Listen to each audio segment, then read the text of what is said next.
What really happened with your host, Mike Rivero, because World War III is a really bad idea. Here is your host, Michael Rivero. And aloha, America. Welcome to our show today. It is Tuesday, June 6th, 2017, getting into the week here. It is the 73rd anniversary of the invasion of the Normandy beaches on D-Day. Not a very, very happy anniversary. Over 425,000 people were killed during that Battle of Normandy, almost 500,000. And if you go out there and visit today, the wreckage of many of the landing ships, tanks, airplanes are still all over the ocean floor there. And I guess they're trying to run it as a tourist attraction for divers to go on out and look at some of that stuff. And we have that obviously here in Hawaii with the Missouri and the Arizona. You're not allowed to dive on the Arizona, but there are other sunken ships off the coastline which are made available to diving tourism, as it were. Quick little program reminder. On Thursday, June 8th, we're going to have Phil Turney and Dave Kahary talking to us about the USS Liberty and Israel's attack on that. And on Friday, of course, as always, the lovely Lady Claire will be joining us in hour number 3. All right, let's talk about what's going on over in Qatar, because there is something very chaotic, spinning out of control over there. Most people are saying that really nobody should get involved in this. This is between Saudi Arabia and Qatar. Apparently Trump went on over there and saying Qatar was financing global terrorism, even though there are indications that many countries are doing that, including the United States. But even though we have articles like in The Guardian saying, don't pick a side on this one, Trump has. He's taken the side of Saudi Arabia. He's congratulating all these other countries for cutting off communications with Qatar. And it's very, very worrying, and Donald Trump is out there tweeting, this will be the beginning of the end of the horror of terrorism. And the problem is, every time the United States wants to attack another country, they promise us it will be the end of terrorism, and of course that never really happens. Because it is the attacking of countries that leads to real terrorism, and of course all the rest are actors supporting the war agenda. In fact, I think probably most acts of terror are in fact false flag hoaxes to push along some kind of a military or draconian agenda. We'll be getting into that a little bit later with something Theresa May just got done saying. Meanwhile, the Pentagon is out there directly contradicting the president and saying Qatar needs to be praised for its enduring commitment to regional security. Now, from the Pentagon's point of view, Qatar is home to a key base that houses 11,000 American troops, and the U.S. military regularly uses to launch airstrikes against ISIS and other groups in the region. So the Pentagon needs to be on good terms with Qatar. And so the question is, why all of a sudden now? What's going on here? Well, one possibility is that Qatar is a nation that is rich in natural gas, but most of it lies offshore.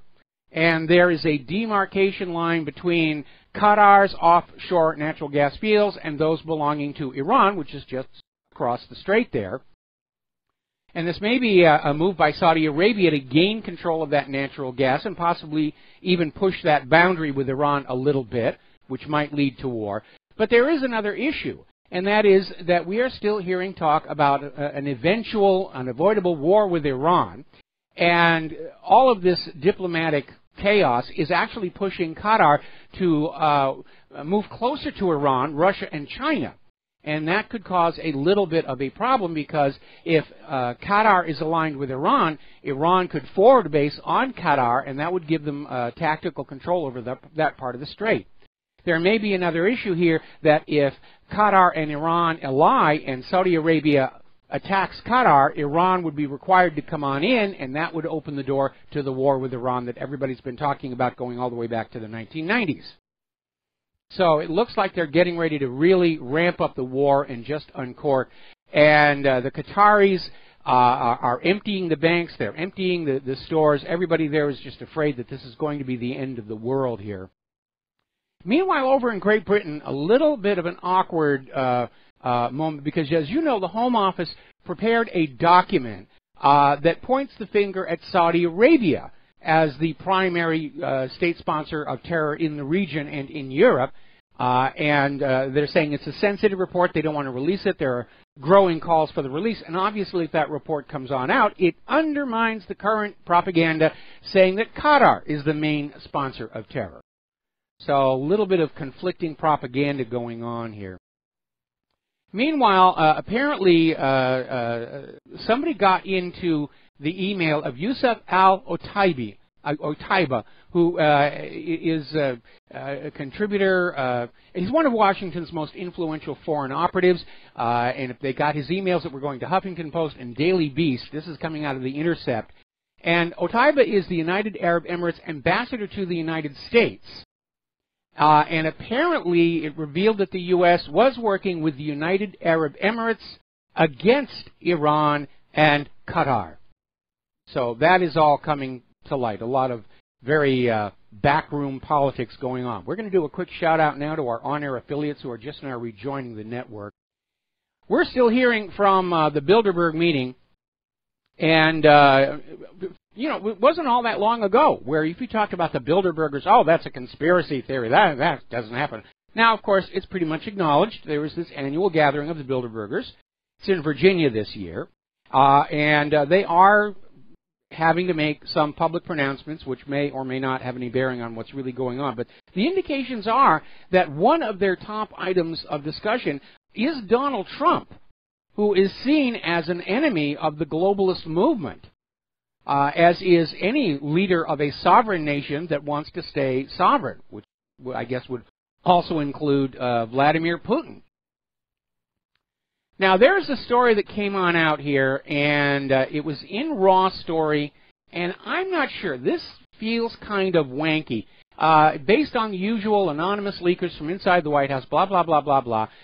They're out there saying that Donald Trump is looking to fire Jeff Sessions because Sessions recused himself from the investigation into Russian meddling, which led to the appointment of the independent counsel.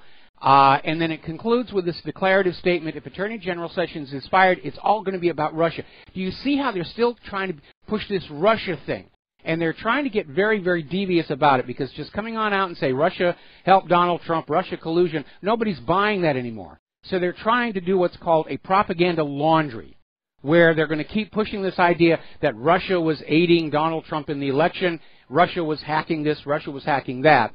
But it's going to come through circuitous sources to make it seem like it's a foregone conclusion, and you weren't supposed to hear about this, but it does support the Russian situation.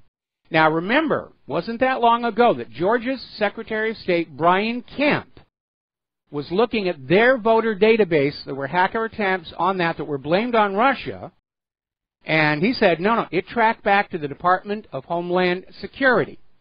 Then there was that other flashback story from about a month ago where the FBI tried to bribe an arrested hacker in Europe with cash and U.S. citizenship to say that he hacked the DNC server for Trump and Putin. And the hacker decided he didn't want to go along with that. And he's out there with his lawyers saying they tried to bribe him to say, yes, I was a hacker for Putin. Now remember, all of the election fraud that has been documented from last year all favored Hillary Clinton.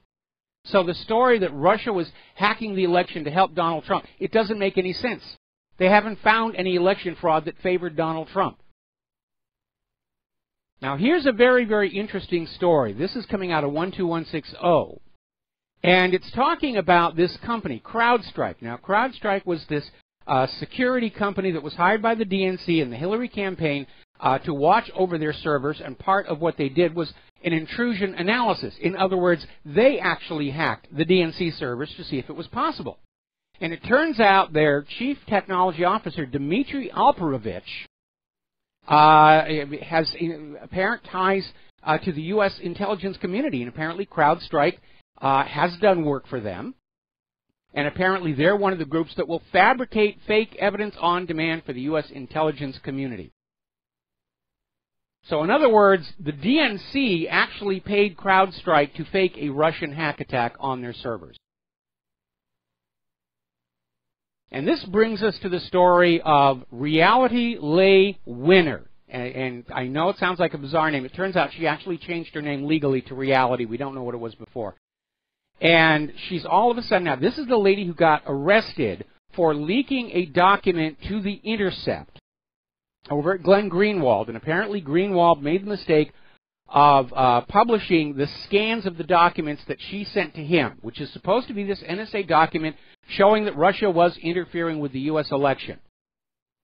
And frankly, this feels like a psyop. They're just putting so much attention on her, and they're selling this story on the corporate media, as she's been on Fox News already 4 times this morning. And apparently she had a top-secret clearance, even though she was posting these rants about President Trump all over her social media. Apparently she was a Bernie Sanders supporter. At one point she posted, "Being white is terrorism." So we're dealing with somebody who's got issues. And frankly, it feels like a propaganda stunt.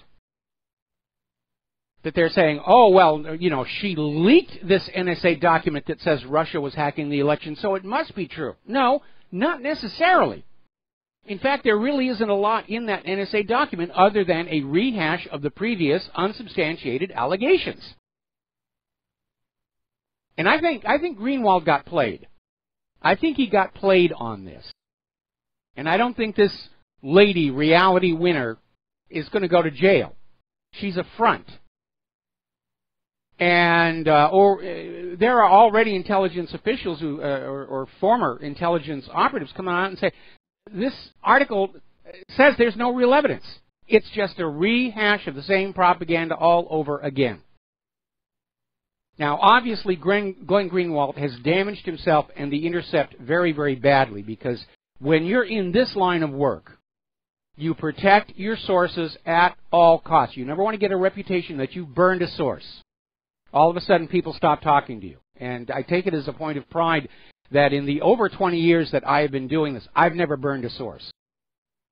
There have been times when I have buried a story rather than risk having it tracked back to a source. So this is another propaganda setup. They're trying to do propaganda laundry, release it through these circuitous means, to try and convince you, oh, it must be real. This was a classified document. It's been leaked out. It must be true. No, it's a hoax. It's another hoax. All right, let's take a phone call. Mark in North Carolina. Aloha. Welcome to the show. What's on your mind? How you doing, Mike? Mike, I don't know if you remember yesterday I was putting down Breitbart. Well, that was the story about CrowdStrike started it when, I don't know, what's his name? Lee, Reality Lee Winner. His last name now, but yeah. No, I'm talking about the guy who's a reporter for Breitbart. He's okay. Stanahan. Yeah. Stanahan. Something like that. Okay, anyway, he said he was fired because he wanted to keep on reporting on CrowdStrike. Breitbart told him no. Now, I just found something else out very interesting. I just listened to Joseph Watson before, and Watson said that they fired another reporter at Breitbart for saying supposedly anti-Muslim tweet. I looked it up. I Googled it and looked it up. It was Katie McHugh. He said something to the fact that if these people hadn't been here at the time, they wouldn't have committed this terrorist attack, something of that sort. It wasn't anything extreme. Sounds like common sense to me. Breitbart is out of it now. I think we got to understand they're not alternate news. They are party establishment. They're fake news. They've been co-opted. They've been co-opted ever since Andrew Breitbart died. It's been co-opted, obviously. Well, no, Bannon was good. Yeah, Bannon was good. Yeah, you're right. Bannon was good. But ever since Bannon went to the White House, they've obviously just sold out, or whoever Bannon left in charge, he did not pick his successors very carefully. I think the guy who left in charge is this guy, Alexander Marlowe. And the other guy is Boyle. Both of them, they're both very inexperienced. They don't know what they're doing, and I think, and they're very overcautious. I mean, Bannon wasn't afraid to say anything. He had Roger Stone on there almost as much as Info has him on now. He had all kinds of people on it, and Stone would say stuff like the Bushes were behind the Kennedy killing, that Bushes were behind the HW is behind the killing of Ronald Reagan. And he would say that on Breitbart's show. I mean, because he wrote a book about the Bushes at the time. He was not afraid, and Bannon wouldn't mind at all. I mean, this was almost like InfoWars at the time. They're very close, or almost like you, like listening to you. Okay. But now they're totally useless, and I think people have to know. Stop listening to them. Stop, supporting the website. We got to bring them down. He's made them. People made him. It was a populist, kind of uprising that made that news site and made the show. And now we, the people, got to bring them down. Take them down. They don't deserve to be there anymore. Okay. They're betraying the very people that made them big. You know what I mean? Well, obviously, anybody who's perceptive, who's been following along, is going to be looking at Breitbart and realizing that they have lost the old Breitbart magic or the Bannon magic. And I've gotten a lot of emails from people saying, don't even bother linking to them anymore. It's really kind of a lot of nonsense here. Anyway, Mark, I'm going to let you go, and we're going to take another phone call. Okay. Thank you for the call. Steve in California. Aloha, Steve. Welcome to the show. What's on your mind? I just sent you an article, Michael, on the B-52 that was intercepted by Russian fighters, and it's quite obvious that the United States is attempting to provoke Russians into some kind of military action. So I just sent you that a little bit. I don't know if you've already picked up that stuff. Okay, are you still there? Also, yeah, we got a bad connection. We're going to have to reset our Skype over the next commercial break. That's fun. That was my fault. Okay. All right. Do we still have Steve? I'm here. Okay, Steve. So could you repeat what you just said? Yeah, I just sent you an article, an email just a second ago, maybe 10 minutes ago, about Russian fighters intercepting a U.S. B-52 on the Russian border. And it just appears that the United States is trying to provoke a military response from Russia. So I just sent that over to you. You may want to discuss that a little bit later. Yeah, actually, I was going to. It's in the talking points.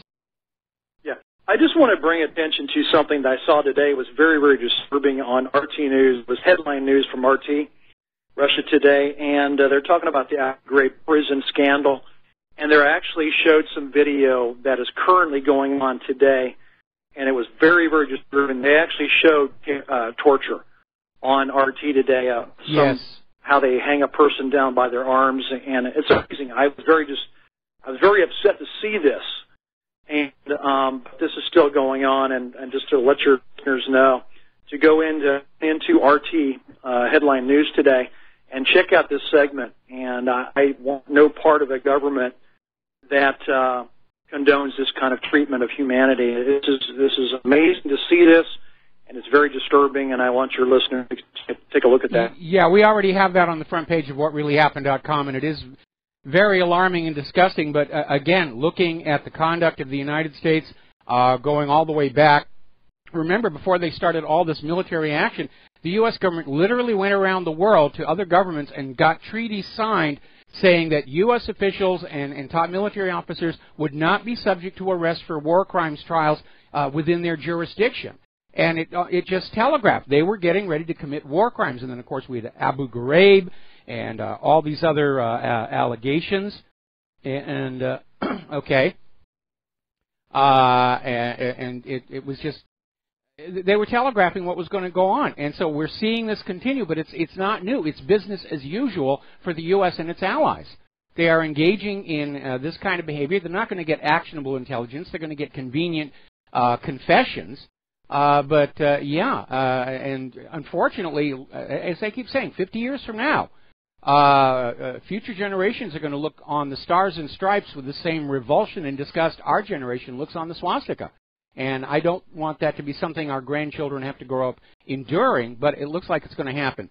Steve, we're going to let you go. We've got to take a break for commercials. For those of you on BAM User, you're going to hear us disconnect and reconnect the Skype and hopefully get a connection where I can hear our callers a little bit better. So we'll be right back. Aloha America, welcome back to the show, and I hope that you can hear me clearly. I'm having a great deal of difficulty getting the feed from RBN and hearing the phone call, so I don't think we're going to take a lot of phone calls today.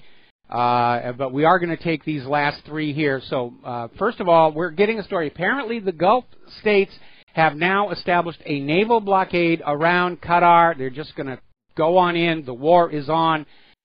It's insane here. Mike in Alaska. Aloha. Welcome to the show. What's on your mind? Mike, are you there? Mike, I cannot hear you. Hello, can you hear me? I can hear you now, yes. What's on your mind? I just wanted to echo what your previous caller had said regarding Breitbart. They have fired one of their chief editors for some tweets that they put out in regards to the attacks in London. And it was basically, if you didn't have some of these people here, this wouldn't. It was kind of like my previous call, but it was not a really out there. But they're cleaning. My point is, they're really cleaning house. And with Bannon and Milo, and now this lady gone because of these tweets, it seems like they're going pretty mainstream. And I would say that the audience, if I don't go there much, but people might, and kind of take away their traffic is probably the best way to respond to some of this, because they're going the MSM route very quickly. No, they got co-opted somehow. Either they got offered money or threatened or bribed, or who knows what's going on. There literally is a war on between the corporate media and the independent media, and unfortunately the corporate media's got all the money and absolutely no ethical constraints. So we're just going to have to work that much harder, I guess. Mike, one quick thing regarding this leaker, or supposed leaker. Yes. I'm of the same mindset as you that it sounds fishy. There's something not quite right here. But even if we took it at face value, it reminds me of something that, John Rappaport, NoMoreFakeNews.com. He's sometimes on the InfoWars stuff, and something that he mentioned that struck me was universities and the amount of mental illness. If you really look at the numbers, universities are almost incubators for mental illness these days. It does seem like and it, with yes. some of the comments this young lady made about her own race, just all the craziness, looking at some of the photos you see of her, which are, I wouldn't let her near anything of mine, and she has top secret clearance. So I think what will happen with this, whether it's true or not, is that this could turn into a meme. The meme warfare stuff is quite effective to say, take that photo of her that we've all seen now and say, the face of feminism in 2017, and just say, what happened? She probably was a nice young lady at some point in her life. What happened? And did it have anything to do with public education or a university degree? She probably still thinks she's a nice young lady. It's just, but there's obviously been a huge amount of liberal indoctrination. That comment about whiteism being terrorism, that's real extremist, racist stuff. But she seems to think that's the new normal here.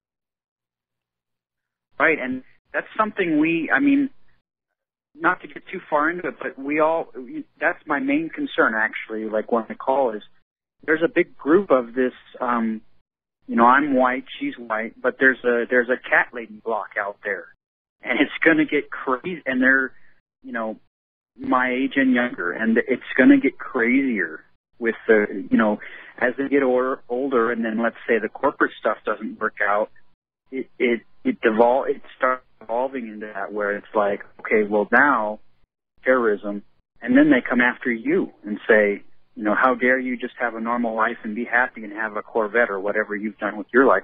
It's like, these are millions of people out there that are like this. Well, this open demonization of whiteness, is very alarming to a lot of people right now. We're headed into Zimbabwe territory. Anyway, Mike, I need to let you go. We need to take another break for commercials, and we'll be right back with a couple more phone calls.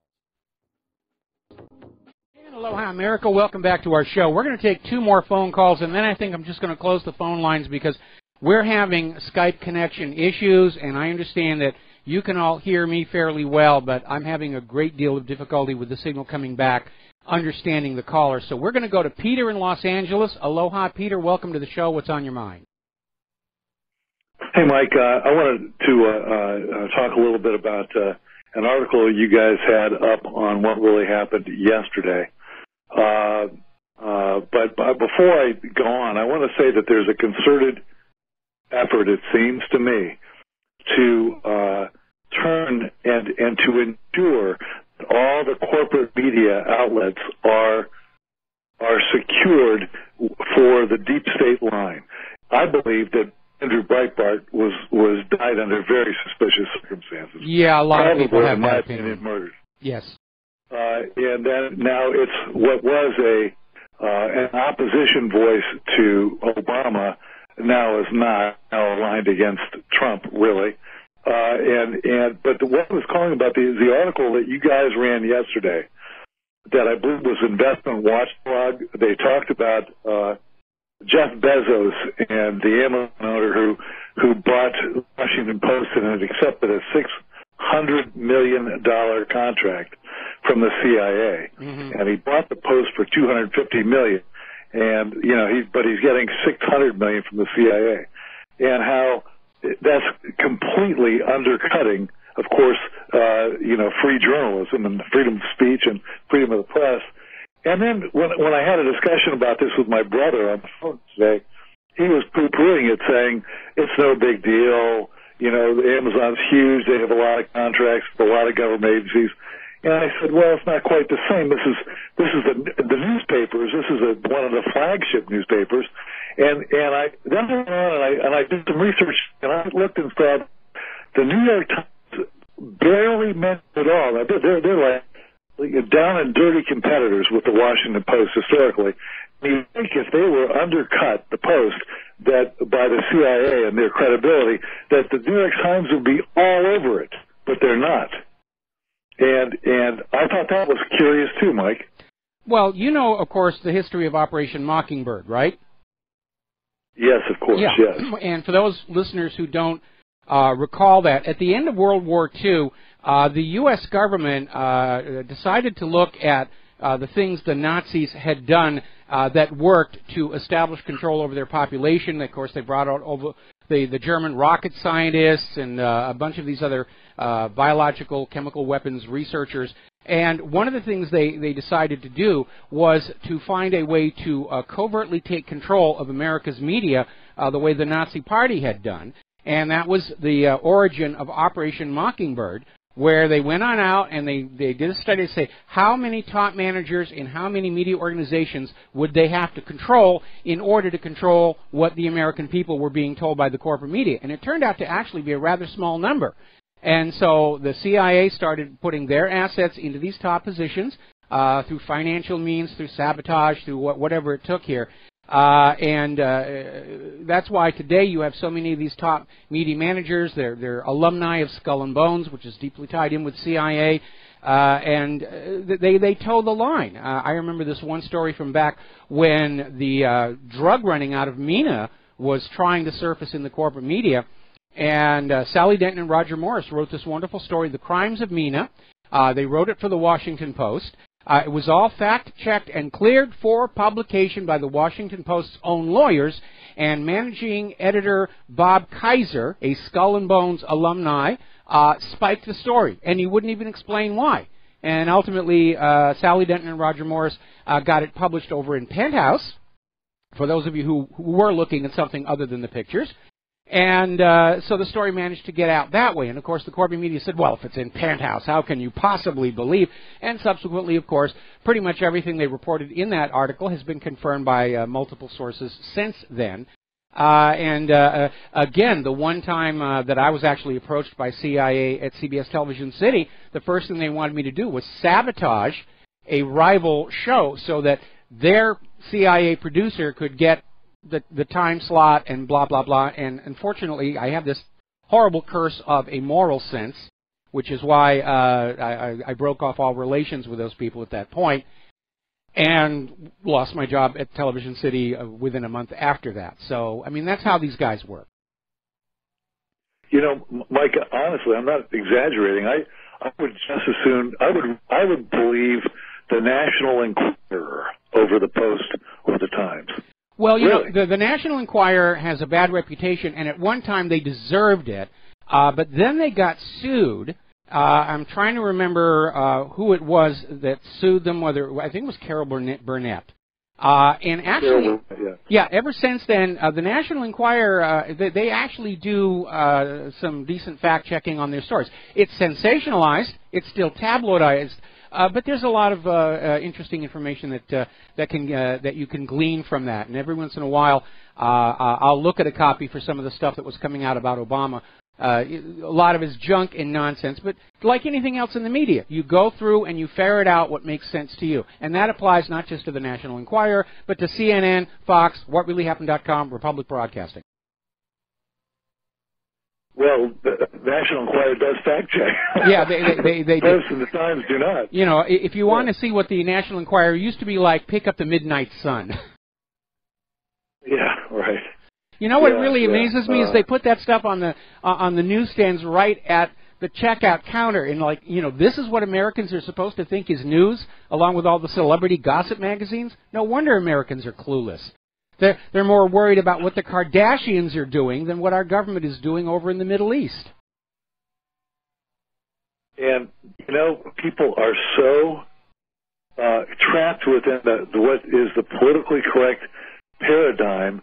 The accepted narrative as to what will believe. There's some things that are unfashionable to believe, and that drives me really crazy. Yeah, well, political correctness, I think, is beginning to crumble because they pushed it way too far to the point where everybody said, it's impossible to be politically correct anymore. I'm going to quit trying.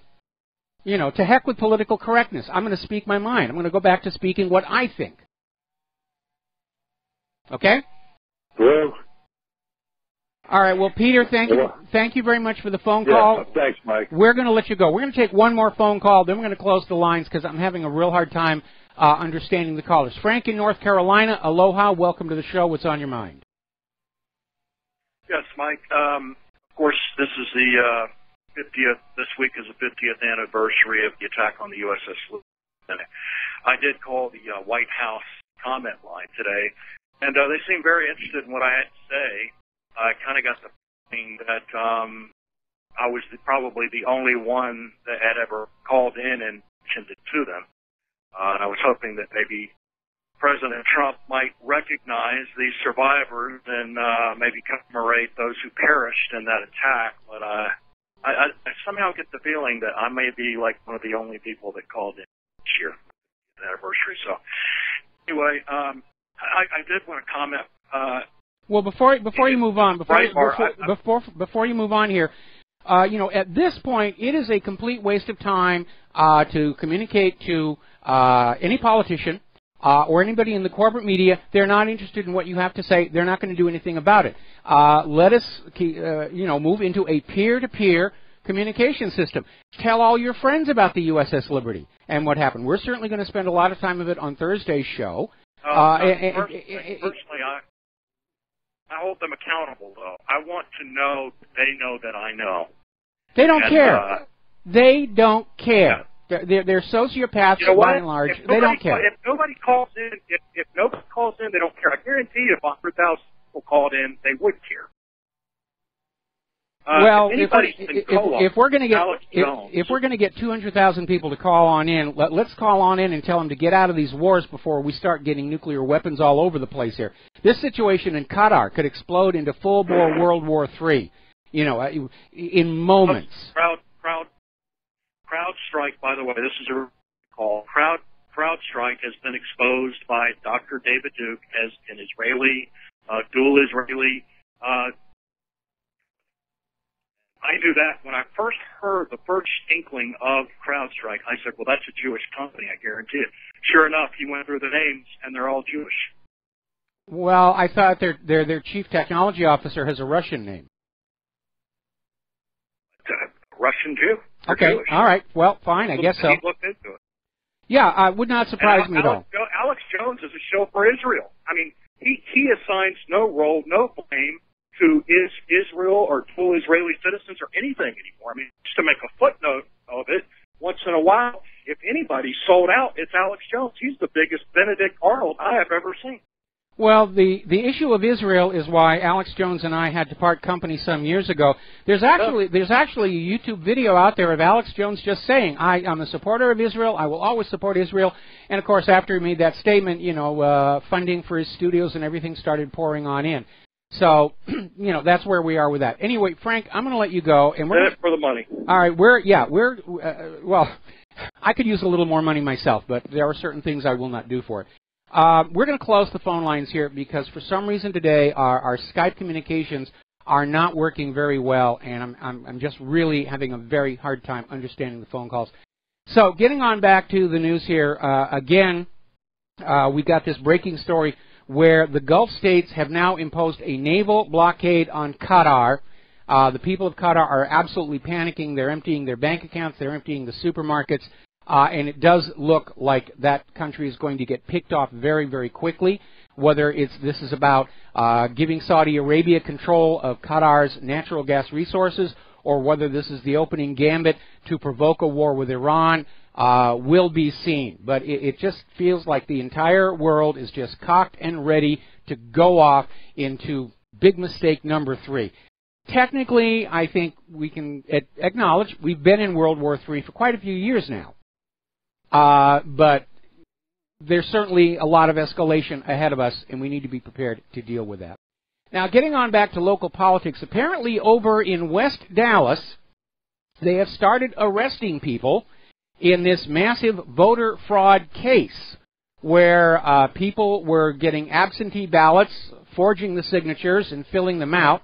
And apparently they have found in West Dallas and Grand Prairie 700 suspicious mail-in ballots which were sequestered. They were taken out. They were not counted. Now they're tracking down the people behind them and they're starting to arrest. So, yeah, our elections are crooked.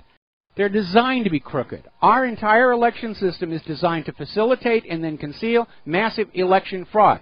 That's what those electronic machines do. They make it easier to steal elections and not be discovered.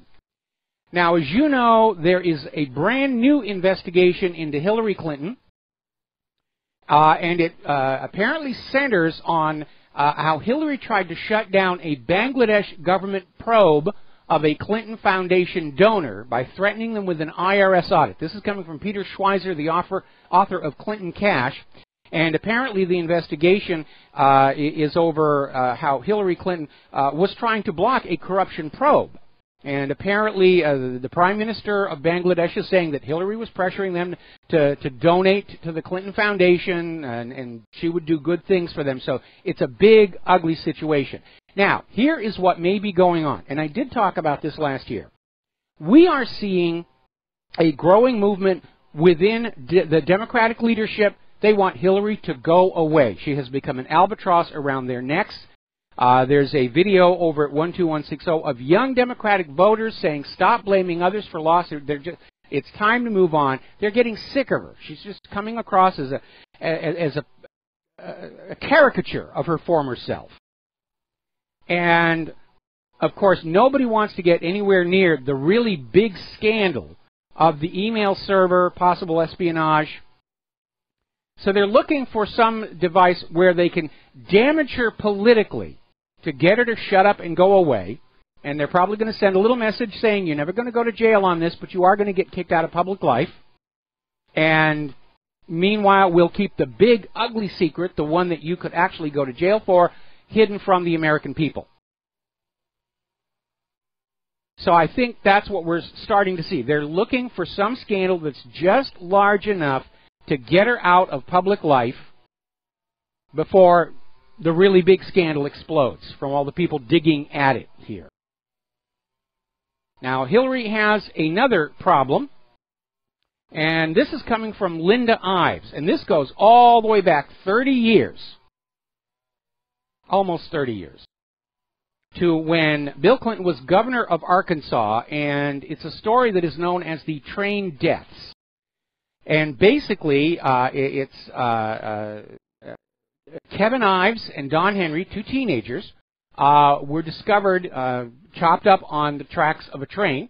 And the official story by Fahmy Malek, who was Bill Clinton's favorite medical examiner, was they were smoking marijuana, fell asleep on the tracks, and didn't hear the train coming. The engineer said that the bodies had been covered with a tarp. He didn't realize what it was until he'd hit it. Now, the evidence seems to indicate these two kids had accidentally witnessed one of these Iran-Contra drug drops, and they were killed to cover it up because the Ives, after Fahmy Malak said it was marijuana in the train, they paid for their own medical examiner. They had the bodies exhumed, and they discovered there were other wounds on the body that could not be explained by being run over by a train. So this is now going to court, and basically the lawsuit is against some of the three-letter agencies that had to be involved in what amounts to a massive murder cover-up. And we certainly know there have been a lot of those in the history of the Clintons. And I hope Linda Ives is wearing her Kevlar undies, stays out of small airplanes, avoids long walks in suburban Washington, D.C. parks, because people who are threats to the Clintons have a bad habit of dying under very questionable circumstances. Remember last year we had something, what was it, 5 people who were threats to the Clintons, and they all died in the space of like 2 months, including Seth Rich. Now, as you know, over on Broadway, there have been a lot of plays that are out there attacking Donald Trump, and, even to the point of harassing the vice president when he went to see one of the plays. But apparently there's an off-Broadway play that was taking jabs at President Trump. It's called Building the Wall. It was written by Pulitzer and Tony-winning political playwright Robert Schenken. And it is now closing because apparently nobody's interested in seeing off-Broadway plays that poke fun at the president, and ticket sales were reported to be dismal. And that is a bad word to theater. All right, we're going to take another break for some commercials. We'll be back with more news after these few. Aloha, America. Welcome back to the show, and please do not call because we are not taking phone calls today. There's an issue with our Skype connection where you can hear me just fine. I'm having tremendous difficulty being able to understand the caller, so we're just going to do nothing but news today. Now, let's get back on over to London. We're still seeing all the nattering and gromishing going on about the London Bridge terror attack, and all of these indications that these attackers were known to authorities. They were declared to be low priority. Nobody was really interested. Apparently, one of these terrorists was allowed to work at Westminster Station despite it being known he had jihadist views. This is Khurram Shahzad Butt, one of the 3 London Bridge attackers, was allowed to work at a tube station, even after he featured in this TV documentary about British jihadists in which he prayed to this black flag in Regent's Park, which some say was the flag of ISIS. Now, a lot of people think that this attack, like so many others, was a staged false flag to push the war agenda or to influence the upcoming elections. But if you take it at face value, let us stipulate for reasons of analysis that it's all true. That these guys just flowed into England over the open borders, that they were known to have dangerous views, that their friends were calling the terrorist hotline, the FBI issued a warning, and still the terror attack was allowed to happen. It tells us basically that all these intelligence agencies are totally incompetent. For all the talk about bigger budgets, and we need to take away your freedoms, and we need to spy on you, and we need to have access to all your computers, and we need to ban encryption, and we need to have little secret codes on your printers so that we can identify what printer documents come from, and all the rest of it. It doesn't work, does it? It doesn't work. Well, if it doesn't work, give us back our freedoms.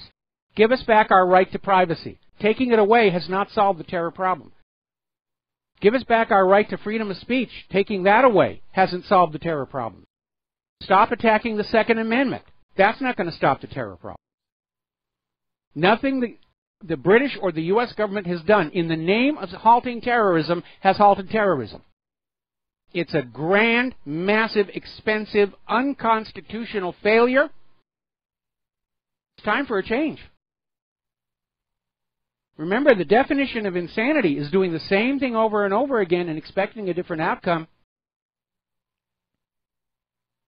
It isn't working. If you believe the official story, then all of this NSA spying, CIA spying, FBI infiltration, undercover, this and that, none of it's working. Is it? There needs to be a new approach. Now, Nigel Farage is out there saying it is time for internment camps for these terrorist suspects, for these asylum seekers. Don't just put them out in the general population without any vetting.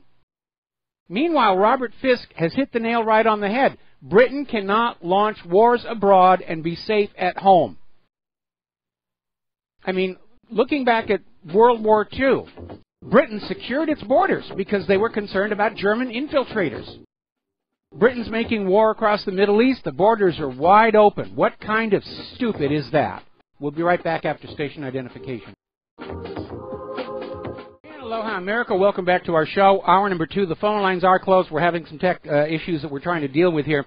And before I go any further, as I mentioned at the top of the program, on my show on Thursday, we're going to have our third-hour guest is going to be Phil Turney and Dave Kahary talking about the Liberty. I've just been informed that Phil Turney is going to be guest hosting the National Intel Report that follows my program. So that's going to be a lot of radio for Phil to be doing here. And so after you're done listening to my show on Thursday, just don't touch that dial. And the National Intel Report is going to be spending all of their time on the USS Liberty. And it is something we need to make a big deal about it, because we are sick and tired of being lied to and tricked and having our young people just murdered in cold blood for political gain. Now, getting on back to the London terror attacks and all of this nonsense about grabbing for more power and authority, Theresa May has literally said she will rip up human rights laws in order to fight terror. You don't need to rip up human rights laws to fight terror. Close the borders. No matter what happens, act of terror, traffic accident, hailstones, what do? We got to take away more of your rights and freedoms. Sorry, it's the only way we can do. Ridiculous. Now, Hillary Clinton, and this may be one of the reasons they wanted to go away. You're not going to believe this. We put up the video at whatreallyhappened.com where Hillary is out there and saying that the best way you can stop terrorism is you need to understand other cultures' food. I'm not kidding. She actually said that.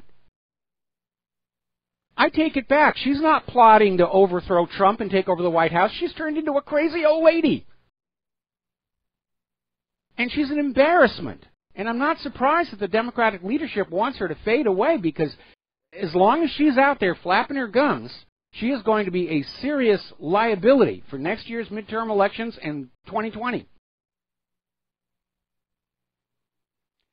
Now, as you know, there was a little bit of an upset at Notre Dame Cathedral in Paris. The police responded to it as if it was a terror attack, but apparently it turned out somebody, for some reason, maybe prescription antidepressants, attacked a police officer with a hammer. The police officer shot them. And they closed down the cathedral, said, everybody stay away, there could be more hammer-wielding, whatever. Meanwhile, an ISIS-linked media group, meaning a propaganda front, is threatening new attacks in France. They're really ramping up the terror booga-booga, and I'm concerned, again, the false flags, if they're not getting traction with the little false flags, they're going to get bigger and bigger and bigger. Because the forces that are behind this agenda, pushing for a global war and a global government afterwards, they're not going to quit. They've gone too far. They've spent too much money. They're just going to keep pushing until they get what they want or they come crashing down. Meanwhile, over at Twitter, an Al Nusra Twitterer is blaming Putin for the London Bridge attack. See, this is an aspect of politics you need to keep in mind. No matter what happens, everybody's going to say, how can I further my agenda with this? And, of course, out here in the real world, when you see all these different competing, contrasting claims, they tend to cancel each other out. And that's why the current propaganda isn't working all that effectively and efficiently. See, for propaganda to work, it has to present a narrative, a cohesive, coherent, believable alternative reality to mask out the real reality.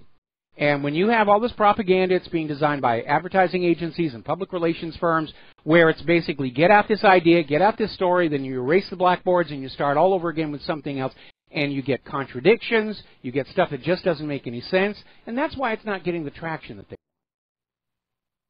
Now, one of the big questions, of course, is did the Manchester bombing and the London Bridge terror attacks, were they done to try and influence the elections?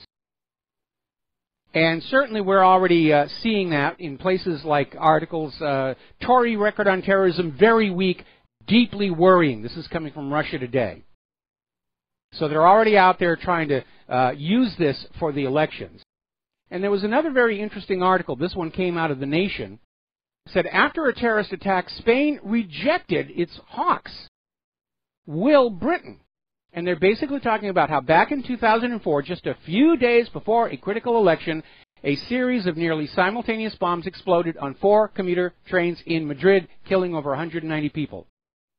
Before the bombing, the Socialist Party was 5 points behind in the polls, and it ended up winning by 5 points.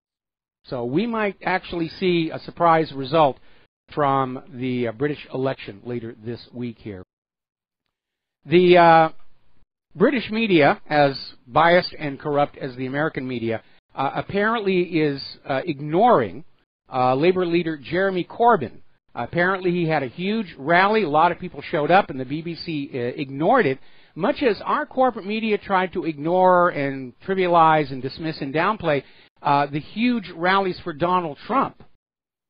And again, every time Hillary Clinton starts talking about how she actually won the popular vote, I keep looking at the photos of Hillary's rallies. She's got maybe a couple of hundred people there, and Donald Trump selling out sports arenas, standing room only.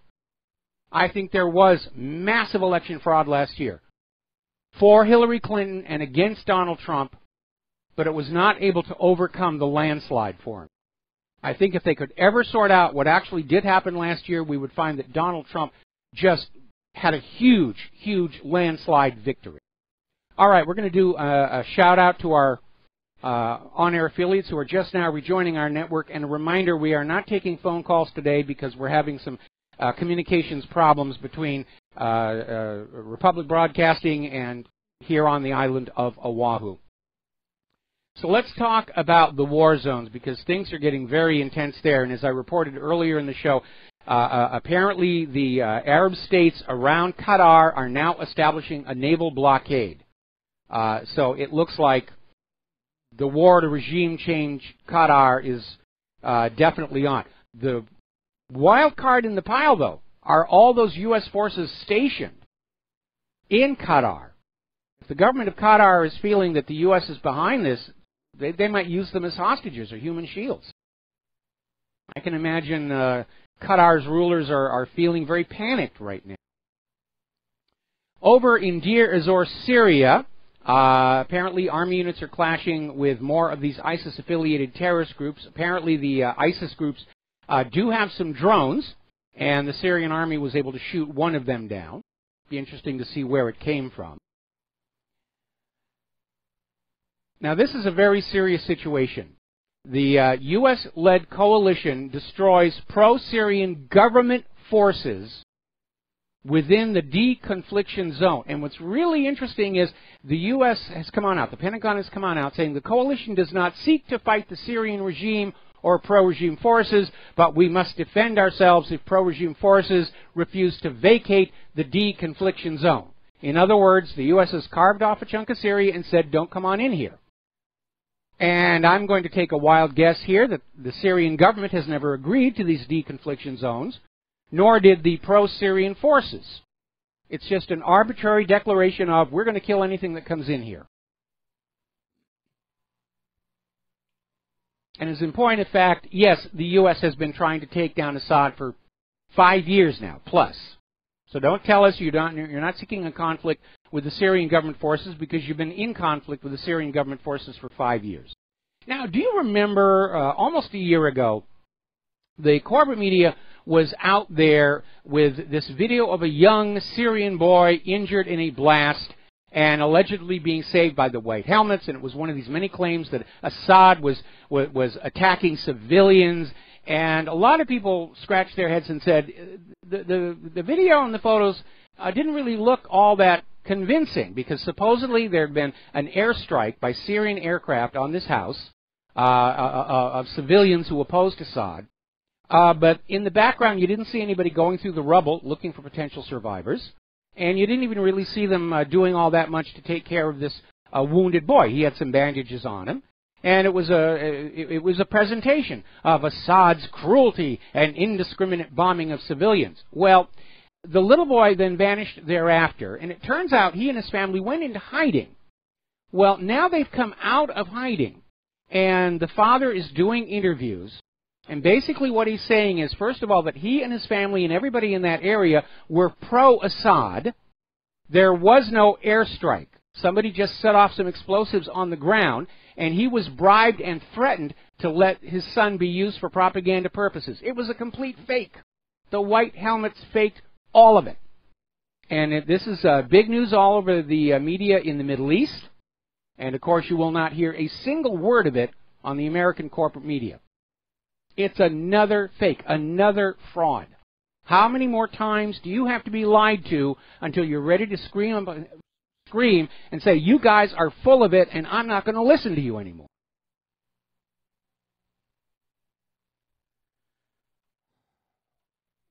Okay. Looks like my server may be having some issues. I'll have to get to that next commercial break. Now then, the U.S.-led coalition has set up a second military base on Syria's border with Iraq. They're trying to take control of that border. And apparently another U.S. military convoy has entered Syria from Iraq. And what they're going to do is they're positioning these new U.S. forces around the Kurdish forces to try and discourage Turkey and Russia from attacking the Kurds, who are trying to carve out the new Kurdistan. Basically, the U.S. government is betting that neither Turkey nor Russia will risk hitting American forces, who are being used as human shields for the Kurds. Russia won't. I'm not so sure about Turkey. Turkey is not very much fond of the United States after that failed coup d'etat. Now, fresh from his appearance at the Bilderberg meeting, McMaster is urging yet another surge in Afghanistan, even though the last surge did not really work, and the surge before that really did not work, and the surge before that really did not work. Getting on back to that definition of insanity. And basically, McMaster is still out there trying to push for more engagement in Afghanistan. And you say, Quagmire? I knew you could.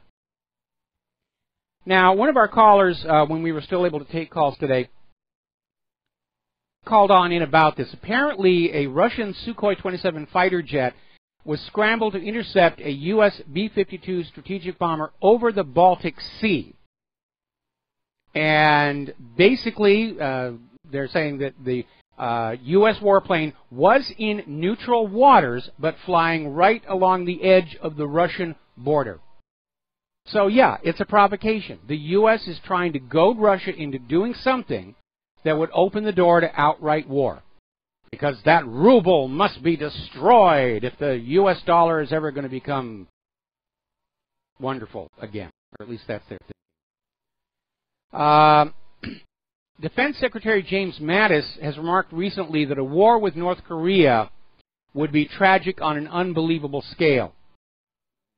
Experts are looking at how the original Korean War went. They're not seeing a chance for much of a difference this time. There'd be a huge, huge body count. And, of course, it runs the risk of a nuclear disaster. And still, they're pushing. And, of course, the idea is that all of these people who want these wars, they're safe at home. They're safe in their bunkers, in their bank boardrooms, in their defense contractor offices. They don't have to worry about it. The rest of us do. Because we're expected to pay for it. We're expected to send our children off to be killed and crippled in it. And sometimes I do think they are caught up in a groupthink. of the infallible U.S. military. Caught up in this idea that the U.S. never loses a war, except, of course, that we certainly lost Vietnam. And we didn't exactly win in Korea.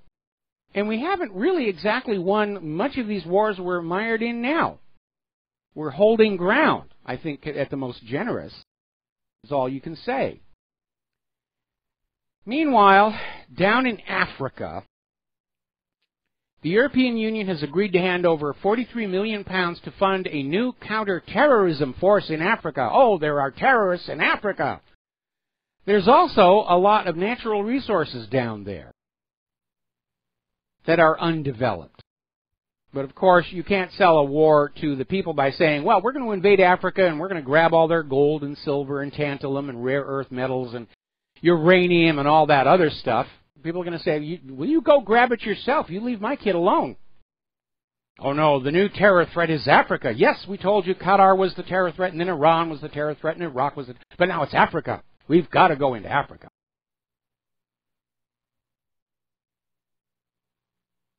They must think we're so gullible. And you know, when you have a government, and for that matter a corporate media, that lies to you like this, it's a sign of complete lack of respect for you as a thinking human being. You should be insulted every time you are fed another big steaming pile of USDA choice bovine excrement.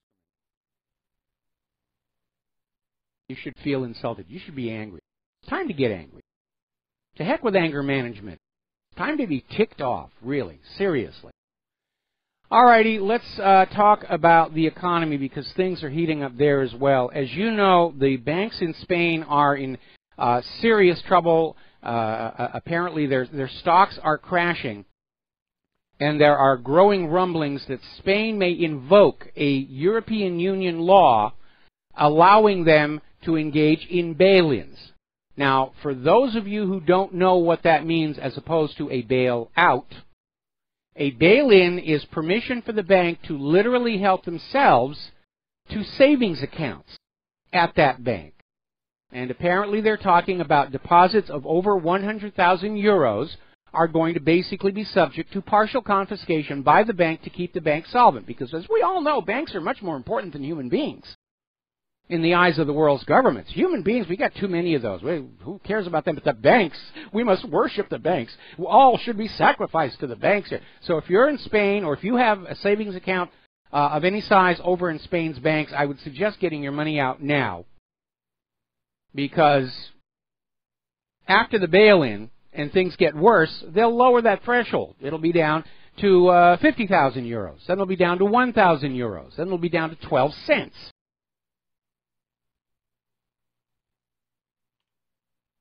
Don't wait for the last minute. Remember what happened over in Cyprus. They did the bank bail-ins and confiscations before the people even knew it was going to happen. They showed up, the bank doors were closed, the ATMs were shut down. By the time it reopened, their bank accounts had been subject to a haircut, or a scalping, or a castration, depending upon your point of view. Now, the International Monetary Fund has issued a warning that the U.S. economy is uncertain because China's credit growth poses a risk. And we're seeing all kinds of indicators out there. Toronto's housing bubble is exploding. There's going to be a crash in their real estate market. There are no buyers. And again, this is the downside of globalism. When it's all linked together, a major misstep in one part of the world drags the rest of the system down with it. That's what happened back in 2008, when the collapse of the U.S. mortgage-backed security fraud on Wall Street almost broke the banks of Europe. And you would have thought that somebody would have said, we need to put up some safety barriers. Oh, no, it's great having it all global. We can just move it all over just as fast as we want. This is good for business. It's dangerous. They don't want to see it. They're money junkies. They're so caught up in their addiction, just like drug addicts who engage in very dangerous personal behavior because all they can see is, I got to get that next fix. Money addiction is a real illness. It's the only one the pharmaceutical industry isn't making a pill for right now. But it affects all of us, even those of us who don't want to be money addicts. We're forced to just get into that same mad dash and scramble for pieces of paper and ink. We're going to take a break for commercials. We'll be right back. And aloha, America. Welcome back to the show here. We're still not taking phone calls, trying to find out why we're having these tech issues. Too many knobs, too many buttons, too many switches, all the rest of that. Now, getting on back to the economy, over in Europe, Brussels, despite all the talk about how wonderful things are and the euro's this and the euro's that, Brussels is now admitting that 1 in 4 people inside the European Union are living on the verge of poverty, and that they're actually looking at years of instability. Well, yes, of course. Private central banking is naturally unstable. You cannot make it work for an extended period of time without all the wealth winding up in the pockets of the bankers. That's the way it's designed. That's what it's supposed to do. And a lot of the people of Europe are starting to understand that it is that European Central Bank and the IMF and the rest of the money junkies that are plundering and looting the world. Now, there are those who think that's the way it's supposed to be. It's supposed to be great. Joe Biden is out there saying he personally fought to keep Greece under the control of the European Union debt loads. And apparently he was boasting about how he played a key role in keeping Greece in the European Union and blocking the Grexit.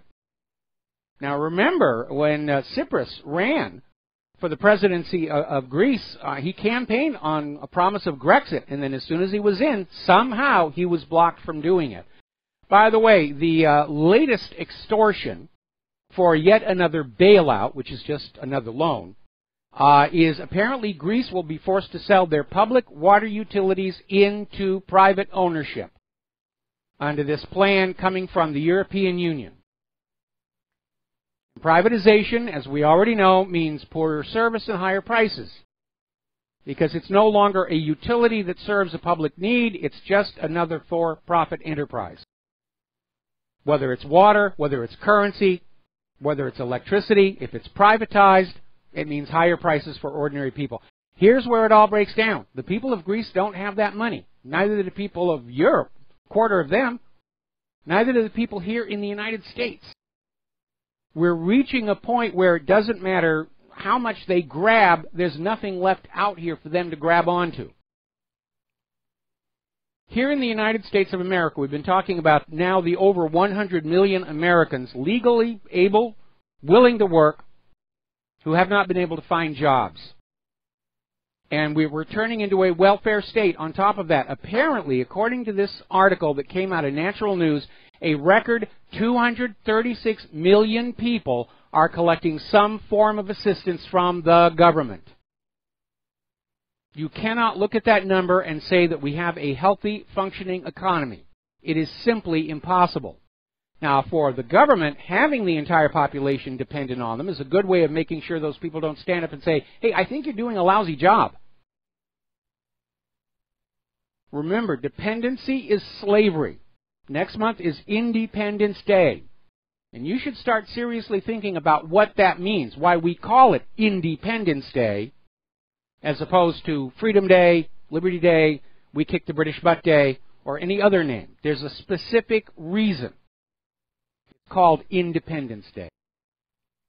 Now, as we've mentioned before, if you're watching on TV, you're seeing all these commercials for cars, and the prices are amazing. If anybody actually did have money, this is a wonderful time to be buying a car. But right now, the auto inventories are building up. They're trying to keep the factories going. They're trying to keep the people employed. And they're just building up a huge inventory of cars. At the current rate of new car sales, they're not going to finish selling all the new 2016 cars until the last week of August. At which point, they're going to start pushing the 2017. But they've got this huge backlog.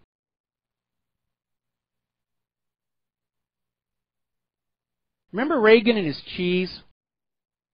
They had a huge surplus of cheese, so Reagan just said, well, we're just going to send it out to everybody for free. Won't that be a wonderful thing? do it with the cars. I know a lot of people who need cars. I need a car. So it's another indicator. We're going to take another break for commercials. We'll be right back. And aloha, America. Welcome back to our show here. And again, we are not taking phone calls. We're still trying to deal with some technical issues that make it... you're getting my sound feed apparently very clear, but the feed coming back from RBN to my studio here in Oahu is very badly garbled. So as our infrastructure declines to third world level here. All right, we're talking about the economic news.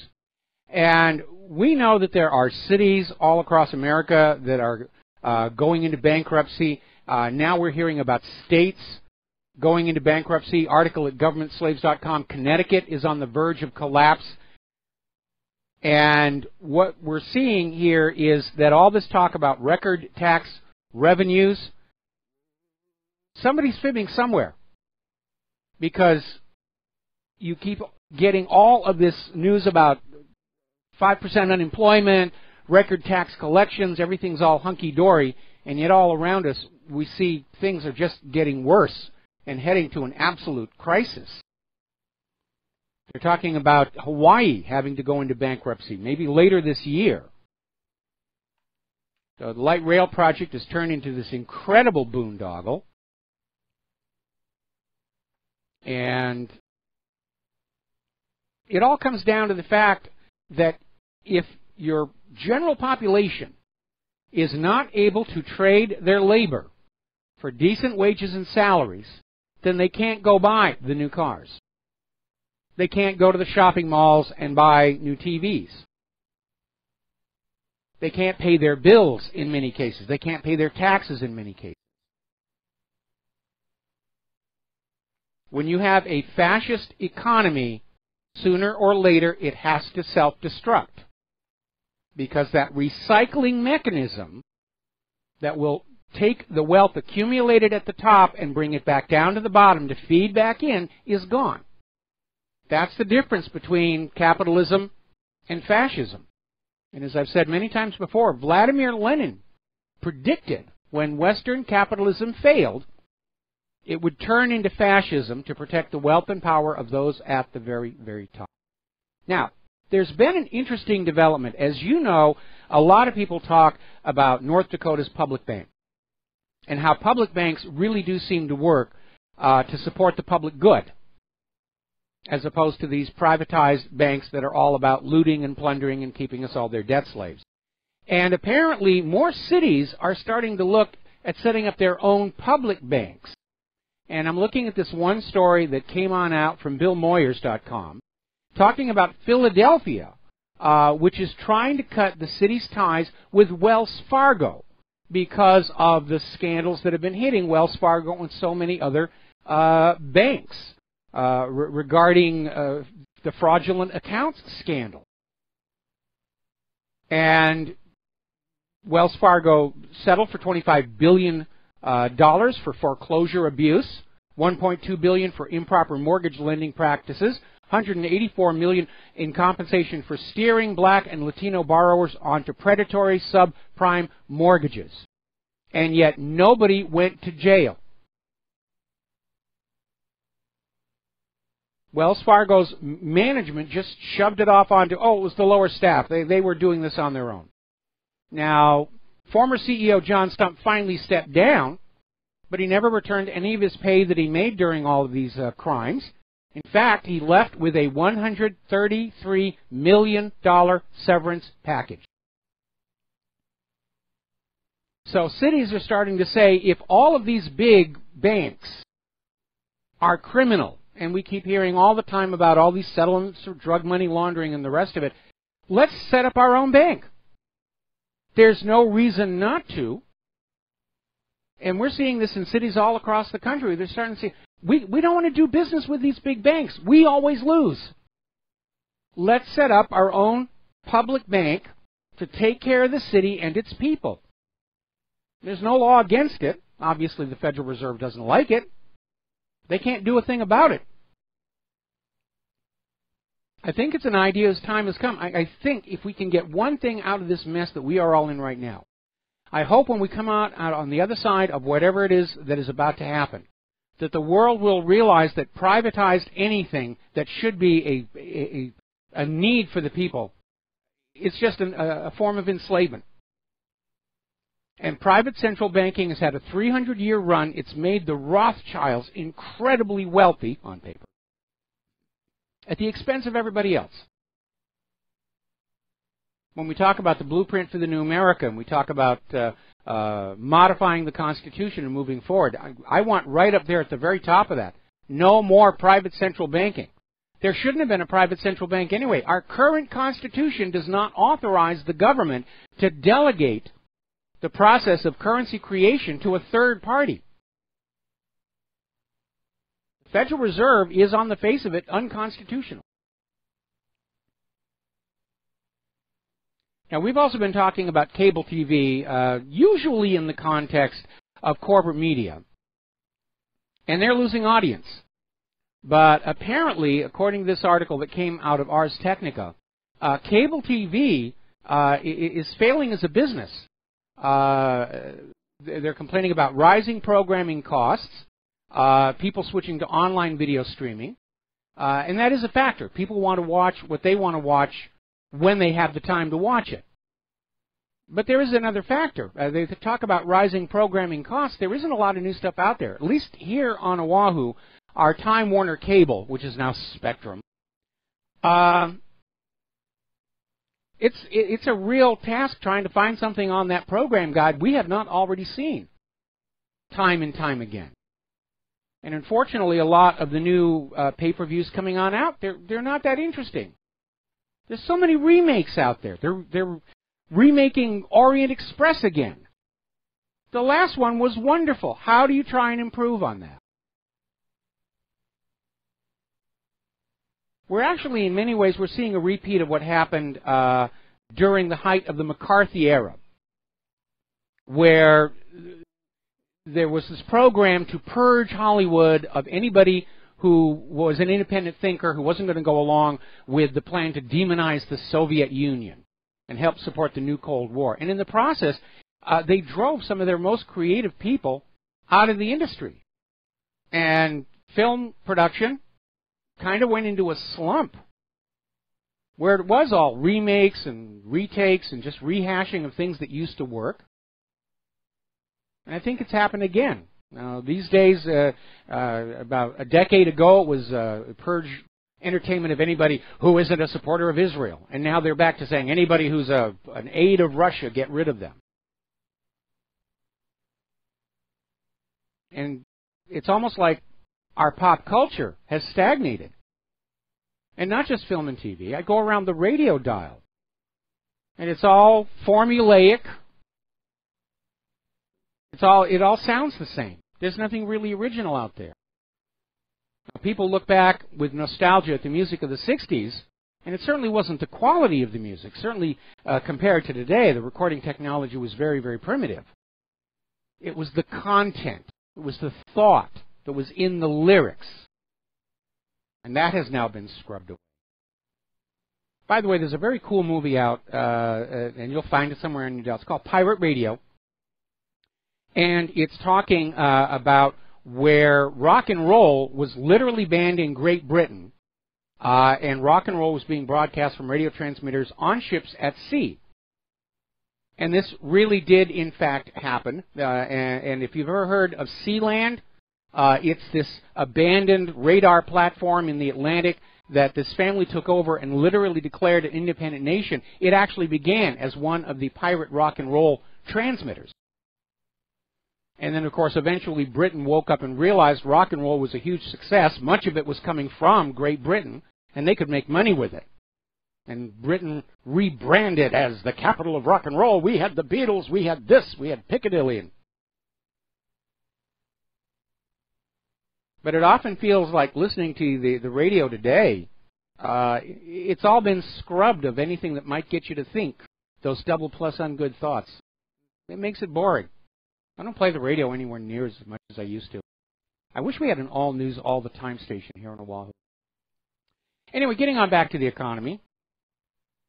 Article coming out of The Guardian talking about how it's one thing to look at that top 1% or the 1/10 of 1% who are just getting insanely wealthy by rigging the system to just force money upward to them.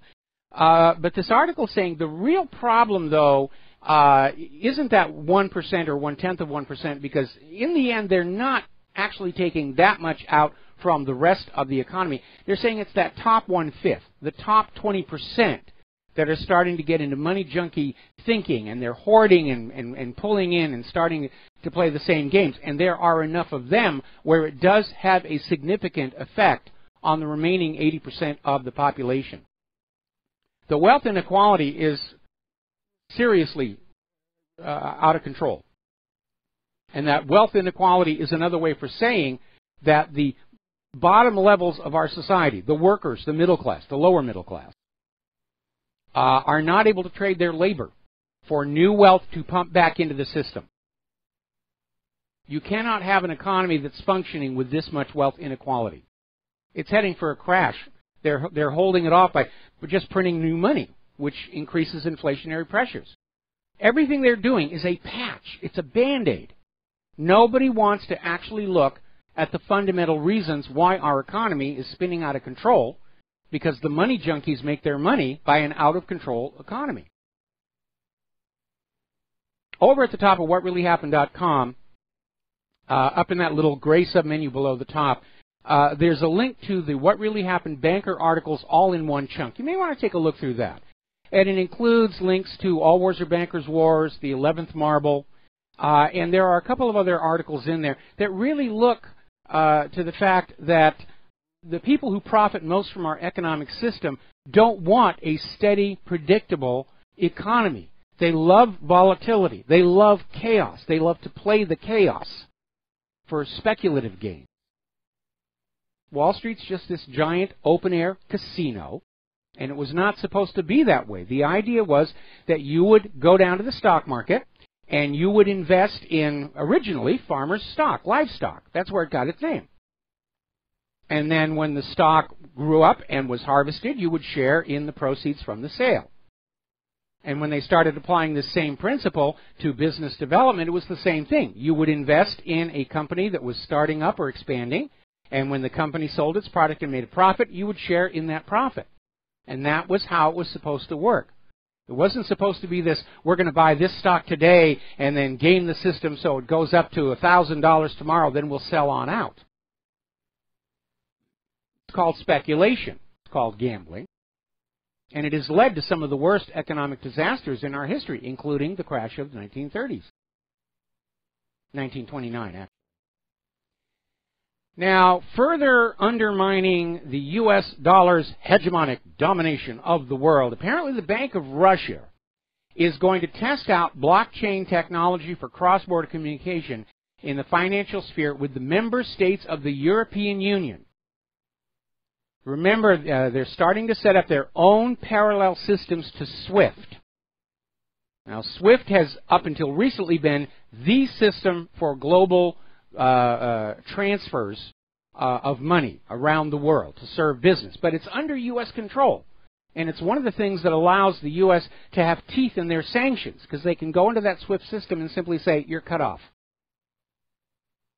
And a lot of countries do not like living under that economic blackmail. And they're starting to set up their own parallel systems. And Russia, in fact, all of BRICS are doing just that. And this is the next step to set up the blockchain technology here. Now, turning over to the European Union, Angela Merkel had a little bit of a Freudian slip. And she was having a press conference with the Indian Prime Minister, Narendra Modi. And Angela Merkel spoke about German-Indian trade. Then she had to back up and say EU-Indian trade.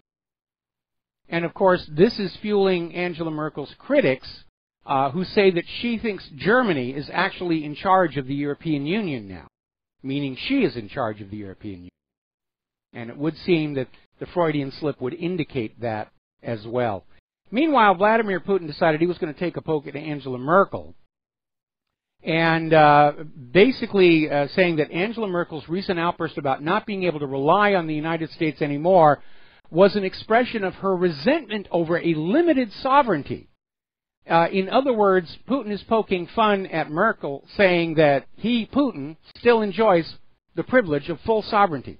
He's not under any supranational organization. He gets to decide what's best for his country.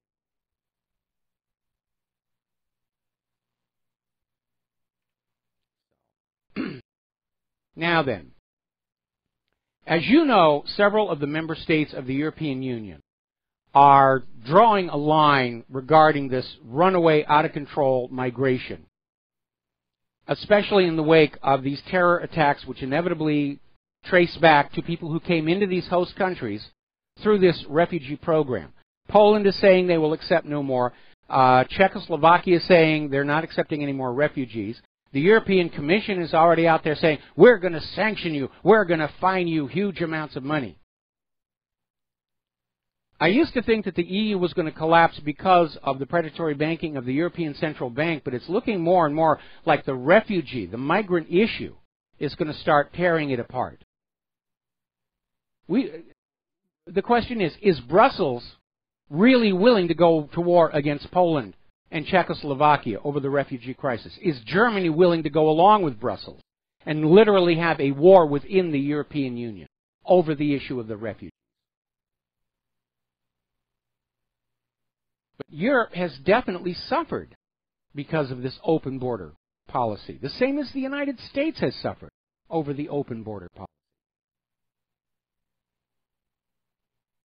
Now, out in California, and I want to preface this by saying, when Claire and I lived in California, and we lived there for a good portion of our life, Claire's originally from San Francisco, we did love it.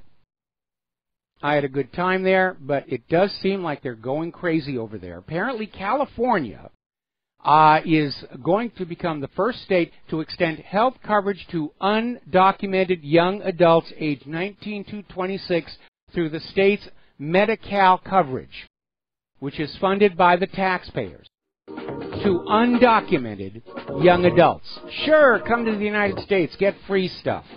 That's why we have an illegal immigration problem. We'll be right back.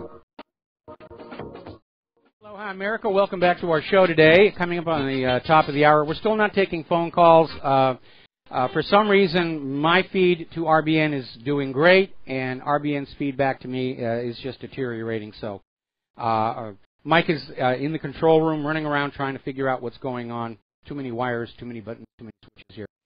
Now, over the course of the Obama presidency, and especially when Hillary was campaigning, we saw firearms sales really take off. It was a good time for the citizens' gun companies, gun stores, and so forth. And the number of people filing for a firearm background check was often used as an indicator of public discontent with the politicians. So right now, Trump's detractors are trying to make a big deal over the fact that background checks are now soaring again. Gun sales are up, and they're trying to say, well, this is, we've got this NRA endorsed President Trump, and obviously if people are buying guns, well, then they're not sure they trust him, and blah, blah, blah, blah. Well, there are other factors than the politicians out there. Trump is not the only issue. And given how he's flip-flopped on so many of his other campaign promises, there may be a little bit of concern that this nation is still headed in the same direction as it was under Obama and would have been under Hillary. But there are other factors. We still have an economy that looks like it's headed for a crash. And we have this rampant open borders problem, which has spawned a surge in crime and the potential for terror. Now, common sense gun policy is that in a nation where the police cannot prevent crime from happening, that citizens be allowed to have guns equal, if not superior, to those in the hands of the criminals. That's just common sense. And again, I come from a time where having a gun was normal. Schools had shooting clubs. We take our guns to school, put them in the cloakroom, because on the way home we stopped by the garden, chased the critters off. There were no mass shootings. Of course, they weren't doping us up on ADHD medication either. I really think that firearms safety courses should be a part of school curriculum. Teach these kids something useful. At the very least, you're going to avoid tragic accidents. And there was a story about apparently some kid graduating high school got a gun as a graduation gift and accidentally shot somebody. Why? Because he didn't know gun safety. He hadn't gone through the course. You don't hand a gun, especially a loaded one, to anybody without first saying, do you know how to clear a gun? Do you know how to handle this thing safely? It's not a toy.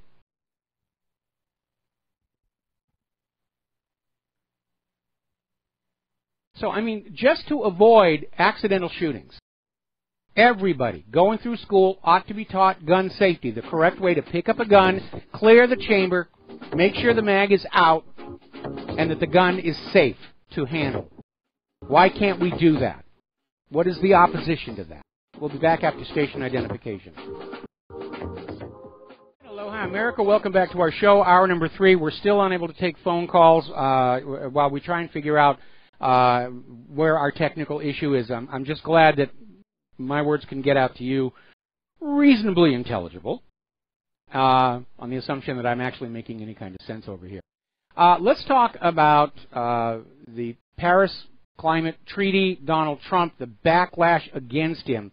And as you know, there are all these global warming cultists are out there screaming it's the end of the world. CNN actually had a graphic say all these horrible things are going to happen if Trump pulls out of the Paris Climate Treaty. And you need to understand the Paris Climate Treaty really didn't actually address global warming or climate change or whatever they want to call it this week. It was an economic treaty that the countries that were supposedly guilty of poisoning the earth with carbon dioxide would take money away from their taxpayers and send it to countries that were less developed.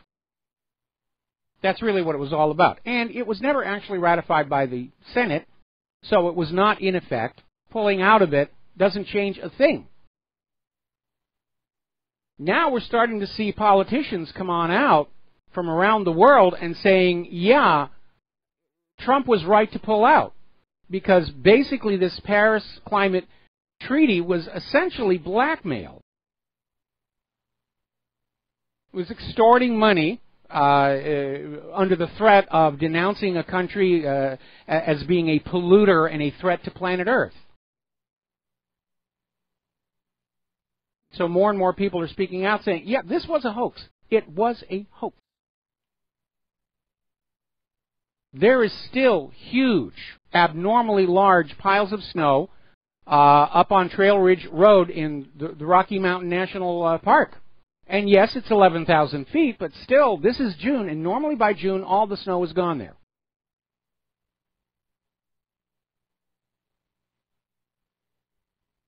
Story coming out of Investment Watch blog. The Climate Accord was about banks, corporations, and bringing the third world nations and the U.S. to the same levels.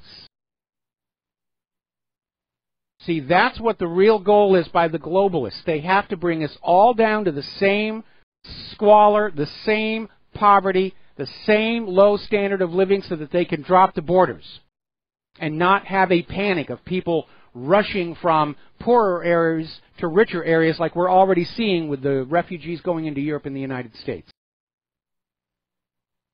They want us all to be equally dirt poor so that they can feel incredibly, incredibly rich. I mean, the guy who started the Weather Channel is saying this is all a hoax. This is part of the globalist agenda. Al Gore has actually admitted the Paris Accord wouldn't actually solve the issue of climate change. It's just about moving money around. Margaret Thatcher actually said global warming provides a marvelous excuse for global socialism.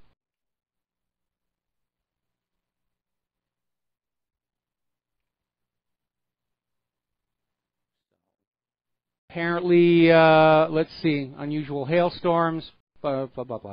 Okay, I'm going to let that go. Now, this is a bizarre story, and I'm not sure what they're thinking here. This came out of governmentslaves.com. And they're actually talking about scientists are researching a vaccine against skepticism. Now, this is reported by Vox originally. And scientists are testing a vaccine to inoculate people so that they're mentally incapable of skepticism. And this is being promoted in the context of being able to get people to stop denying global warming. But of course, if they actually had something like that, they're not going to stop with global warming. They're going to be, we're already in a world where vaccines are mandatory. Oh, you got to have your skepticism vaccine. Now just sit there, let it take effect, and we'll tell you why your children have to go off to war now. Boy, the used car dealers are going to want this stuff.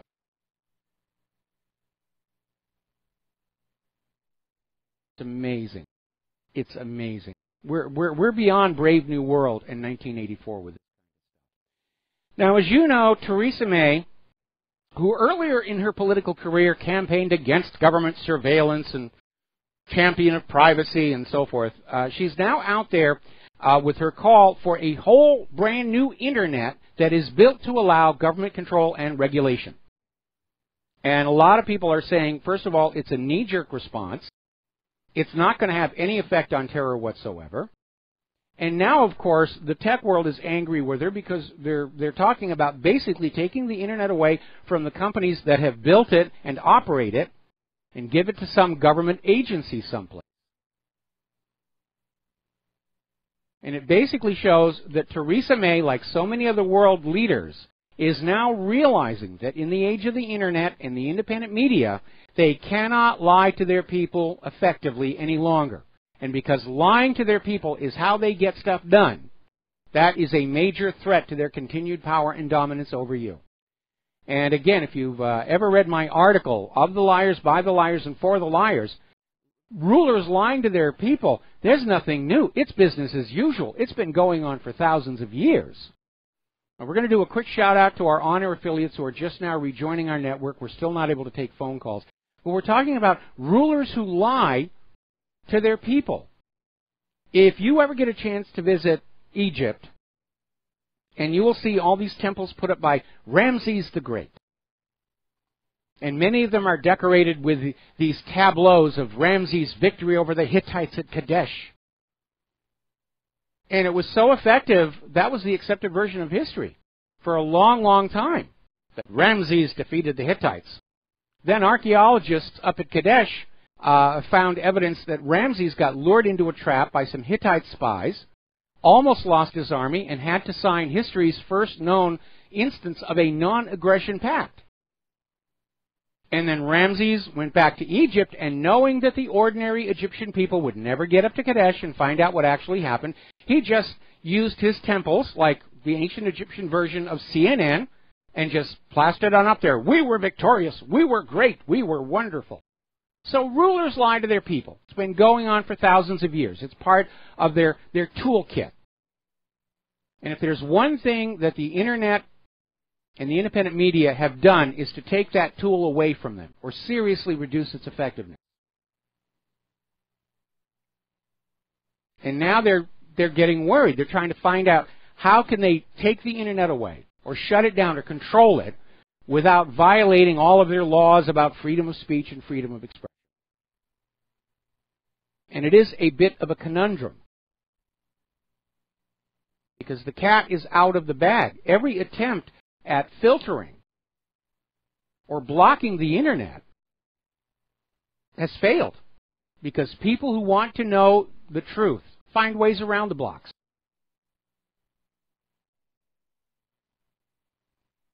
So that's why Theresa May is saying it's time for a new internet that's designed and built to allow the government to block certain people, certain things. One idea that's been floating around here is they want to license webmasters. And the license will be hideously expensive, so that only companies that are selling things will have enough money to have a website. Truth activists, patriots who don't have any funding, no, you can't afford the license. I'm sorry, you're not allowed to have a web page anymore.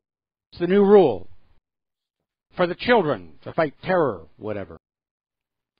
Now, There is this malware that's going around. It's been tracked back to China. And at the moment, it seems to be set up to create botnets of click bots to basically cheat advertisers. Remember, we heard a couple of months ago where certain American corporate media outlets were using these Chinese botnets to generate clicks on their own website in order to inflate their ad revenues. And this new malware, it's called Fireball, was found by researchers at Checkpoint Security. And its current purpose is to hijack web traffic to generate fraudulent ad revenue. But it also includes remote control features that allow it to download more malware in the future. And apparently, it is estimated this particular malware has infected 250 million devices around the world. If somebody could gain control of that and weaponize it, they could shut down the entire Internet. And we have talked many times in the past about a virtual 911, where the Internet gets shut down, and the government blames those evil Russian hackers, or those evil Iranian hackers, or those evil Chinese hackers, or those North Korean hackers. And they go off to war, and at the same time they don't have to worry about those pesky Americans sending messages to each other expressing their doubt about the official story. We are dealing with some very desperate people. The promoters of the New World Order, the global government, the global war, they have spent years working on their plans. They've spent billions, if not trillions of dollars. They're not going to give up. And we need to be ready for everything that they're going to do. Now, apparently, SD-WAN company Peplink has patched its load balancing routers. Apparently, a German company found more issues with that. It's an out-of-control problem between the cybercrime, the malware, just hoaxsters, and we're seeing a decline in the quality of computers and especially software. Now, the computer chips are getting better and better. They don't last as long as they used to. The design lifespan for a desktop computer now is 5 years. Same thing. I think cell phones are supposed to be 3 years. My little VIC-20 from the 80s is still working. Speaking of cell phones, article that came out of the Register in Great Britain is saying that Apple is giving the world not much new, actually. Apparently, the latest iPad, Mac, iOS, and Mac OS are described as minimalist makeovers, where Apple is being iterative, but not really all that innovative. And of course, we do need to understand that Apple's revenues are not performing the way they used to because people are hanging on to their devices. Apple made its fortune at a time when the economy was doing well enough where everybody felt they could get the latest and greatest. Yes, I've got an iPhone 6. I want the new iPhone 7. They don't do that anymore. People are hanging on to whatever they're using until it actually really does wear on out. And only then will they get the least expensive replacement for it. I'm not going to buy an iPhone 7. The iPhone 6 is on sale. And that sort of thing.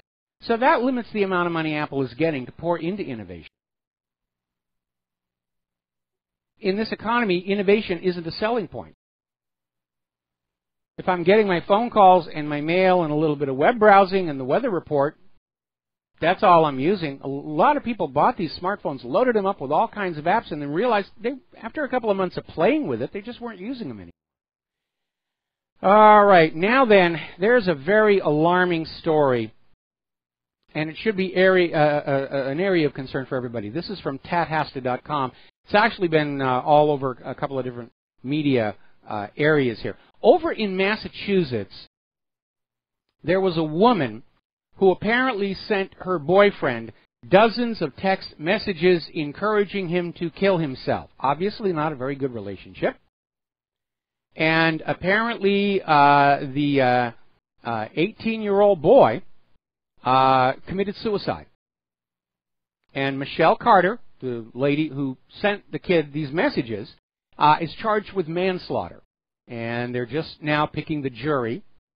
And it's going to raise some interesting issues about being responsible for things that you send over text messaging or computers.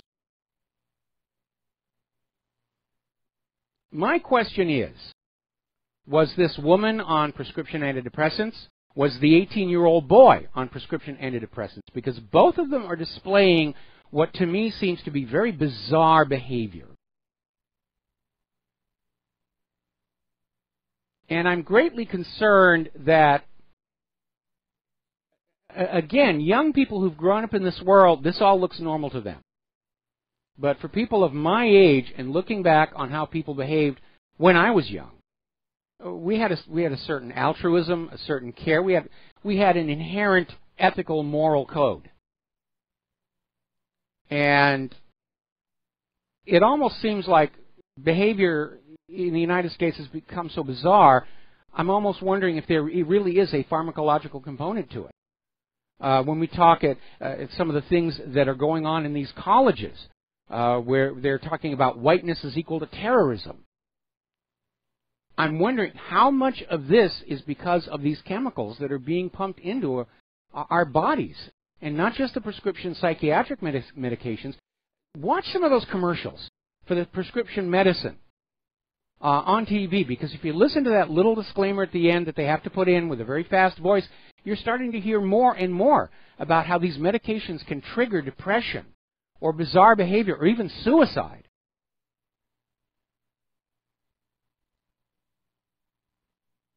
Every time I see what I consider to be bizarre behavior, I have to wonder, were these people, what medications were these people?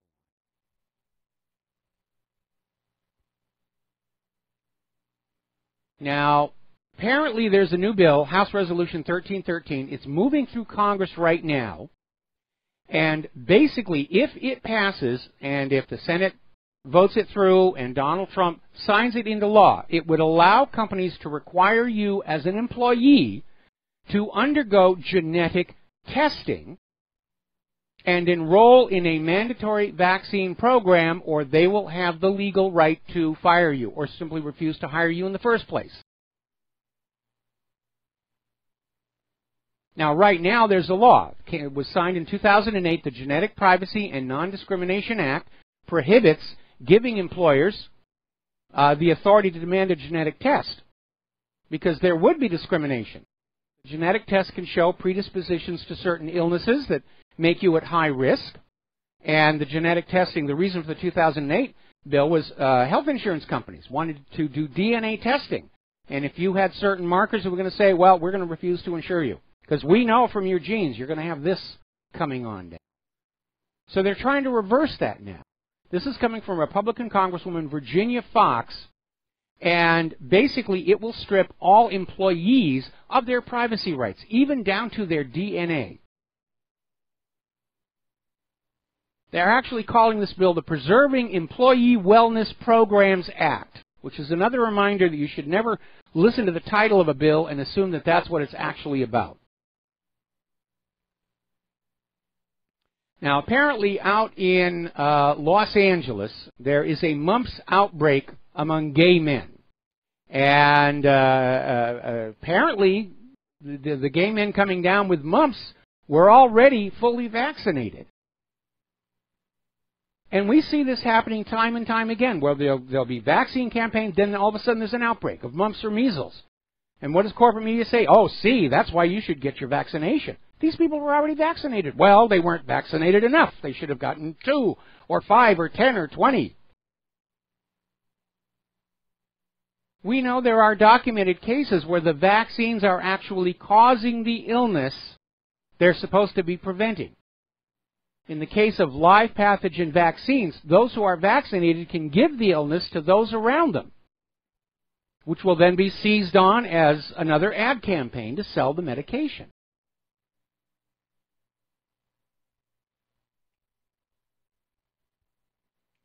What a crazy world we live in. What a crazy time we live in. Now, apparently over in South Sudan, they had a measles vaccination campaign, and it was botched horribly. Apparently 15 young children, as young as 12 years old, died of severe sepsis toxicity. Apparently, the procedures were just not being followed. They were using one syringe for all the children. The vaccine was stored without refrigeration the entire time. 15 kids have died here. Meanwhile, over in Germany, well, actually, we're coming up here on a commercial break, and we're going to see if maybe our connection is good enough where we can allow some phone calls for the last part of the show.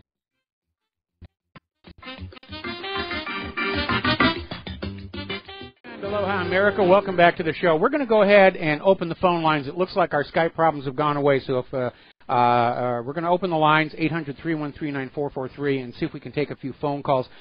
We are now getting word that Saudi Arabia has sent a message to Qatar saying that unless Qatar immediately goes back to being the way it was before, comes to heel, becomes obedient, that Saudi Arabia is going to launch military action against Qatar sometime within the next 24 hours. So it's on. It is definitely on. Now then, stepping on back to this reality lay winner, and with a name like that, apparently she got exposed because not because of anything Glenn Greenwald did. Apparently she emailed The Intercept using her work computer. I mean, this thing is just fishy from top to bottom. Anyway, getting on back to the medical news here. We're talking about vaccines. And you know that there are now published reports showing that autism risk is 420% higher in vaccinated children versus non-vaccinated. The numbers are in. And still, Germany is planning to move forward with a program that will fine parents $2,800 who refuse to get their children vaccinated.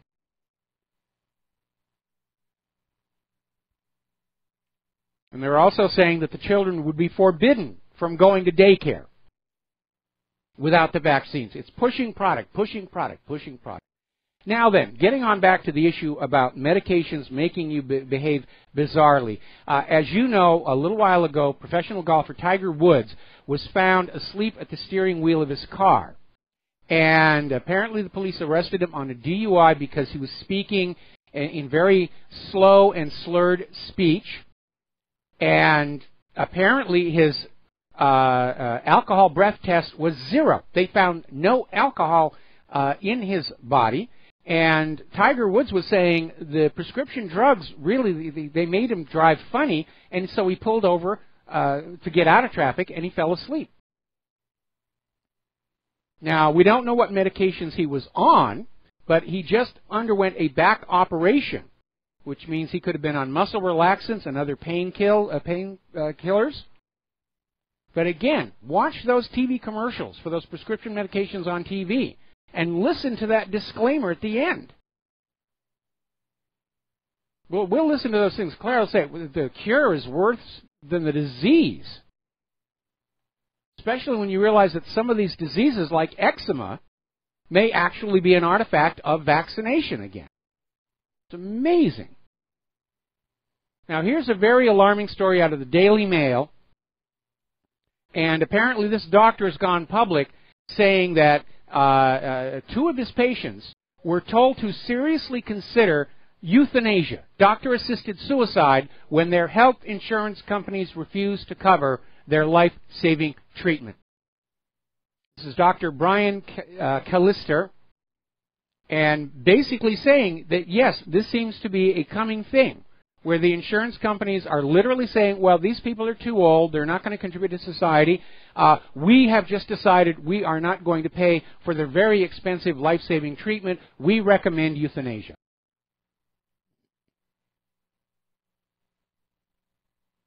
Boy, right out of Logan's Run. Another little story here. This is from the Daily Mail in Great Britain. And it's talking about a study where they have extracted a compound from cannabis and found it to be significantly effective in destroying cancerous tumors in leukemia. Now, the study combined existing chemotherapy with cannabinoids, and had better results than chemotherapy alone. And they're saying that the findings suggest that they could lower the dose of chemotherapy and minimize its toxic side effects. The part they left out is trying the cannabis all by itself. They want to protect the medical industrial complex. Yes, you're going to buy your chemotherapy. We're not going to do as much of it because we're going to let you have the cannabis. We'll charge you more for the less chemotherapy. But that's what it's all about, protecting the money, protecting the corporations, protecting the business. We live in a world where all of our leaders view corporations as much more important than human beings. We'll be right back. And aloha America, welcome back to the show here. And following up on that breaking story we had earlier, Saudi Arabia has basically sent Qatar a list of 10 demands, which if they are not met within 24 hours, will result in a military confrontation. This could tear the whole region apart, could tear OPEC apart. This is not feeling like it was well planned out. All right, we're going to go ahead and see if phone calls are now working with our Skype. Glenn in Philadelphia. Aloha, Glenn. Welcome to the show. What's on your mind? Hello, Mike. I hope you can hear me. I hear you just fine. You know, I called out something else, actually, but first I wanted to say that I'm not so sure I believe your story of the skepticism vaccine. It sounds dubious to me. It does sound to me, but, you know, I've been hearing rumblings about that for some time, and we do know that there are pharmaceutical chemicals that change the way your brain operates. There was even a story a while back where the U.S. was trying to work on some way of literally having a chemical that would tamp down religious fervor to use on the Muslims. And who knows what's really out there. And it does sound a little far-fetched, but, I mean, the idea that they're even thinking about this kind of nonsense is scary.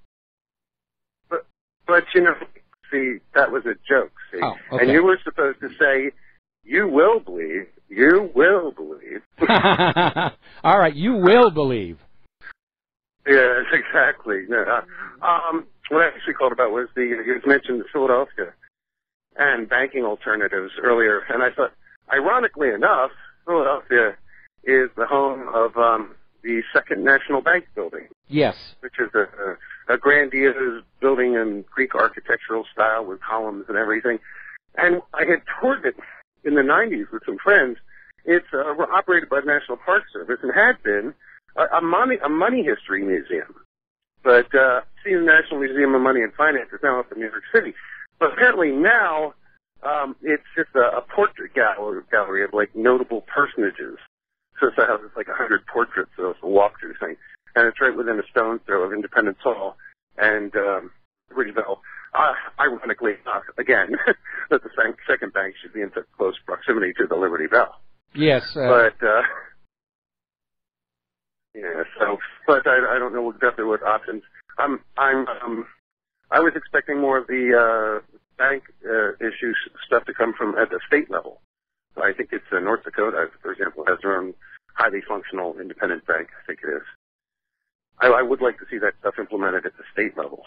Absolutely. I would like to see the things that we are required to have, you know, a currency system, clean water, food, all the basics, healthcare, should be utilities that are done to provide the service, not make money for the money junkies. Because anytime something is privatized and profitized, then obviously quality of service goes down and prices go up. And we never should have allowed our monetary system to become privatized. It was unconstitutional to do it. And we're seeing all over the world just what it's costing ordinary people to have the currency that they're required to use for commerce be a for-profit operation by a private central bank. Yes, I agree. On my way out here, I just want to point out, Saudi Arabia keeps changing their list of demands for Qatar. Now they want a shrubbery. All right, well, we'll have to get them a shrubbery then. All right, thanks an awful lot. We're going to switch over to Arthur in Massachusetts. Aloha, Arthur. Welcome to the show. What's on your mind? How's it going, Mike? Going a lot better now that I can take phone calls. Yeah, I'm a listener for about 2 years or something, and I'm very impressed with your show. and I listened to Alice Jones before that. Recently, I've had a problem with something you were talking about. I wish I could remember this guy's name. I had it written down in an email to myself, and I can't seem to find it. But it doesn't matter. It's one of your regular callers, and he was bringing up stuff about Stalin, and it doesn't matter who it is. And you know, historically, what the communists did to to the people they ruled under. I mean, this is, never mind the Chinese communists, this is just the Russian communists. Yes. And I have discovered on the web stuff like the I'm going to try to say this right, Holodomor. The Holodomor. I think you say it with a guttural, sorry? Holodomor, I believe, is the pronunciation. Yeah, I think you say it with like a guttural R if you're from the region. It has that. And I have that as really the primary thing. That's something like 4 million people. Yes. That were, and it's not just the, it's the method by which they were deprived of food. And the whole thing, of course, was covered up by our own Western media. Yes. And there's a similar, similar crime. I mean, it's actually nothing in the numbers, but I'm just saying in the fact that it was covered up, the Caton Forest massacre. Well, which is actually several different. I'm sorry, go ahead. Yeah, I was going to say, I mean, there are all kinds of genocides throughout history which are basically marginalized in order to keep the focus on what was alleged to have happened during World War II for Israel's political gain. I mean, look how hard Israel has fought against recognition of the Armenian genocide. There was a horrible genocide in Cambodia within recent memory. But these are all just sort of sidelined here because the only genocide we're supposed to remember is the one that was supposedly perpetrated against the Jews by the Nazis. Absolutely. No, my point is that you seem to I'll say minimize or I'm looking for another word, but you're saying that communism, I don't want to say you're saying communism is great, but that you seem to support it a little bit. You say, you were just quoting Lenin 2 days ago or something. I forget what the quote was. I was just listening to it last night. It was in the last 2 days. Well, first of all, I'm not saying the communists were doing a good thing. In fact, they made an absolute mockery of the Marxist vision. And I've been very critical of Stalin, especially over that adventure with Lysenkoism. The Lenin quote that I used a couple of days ago, and I used it earlier on today's show, is that Lenin predicted when Western capitalism failed, it would devolve into fascism to protect the wealth and privilege of those at the top. And it was an accurate observation, and we are seeing that happen. But no, I'm not a big fan of the Soviet Union.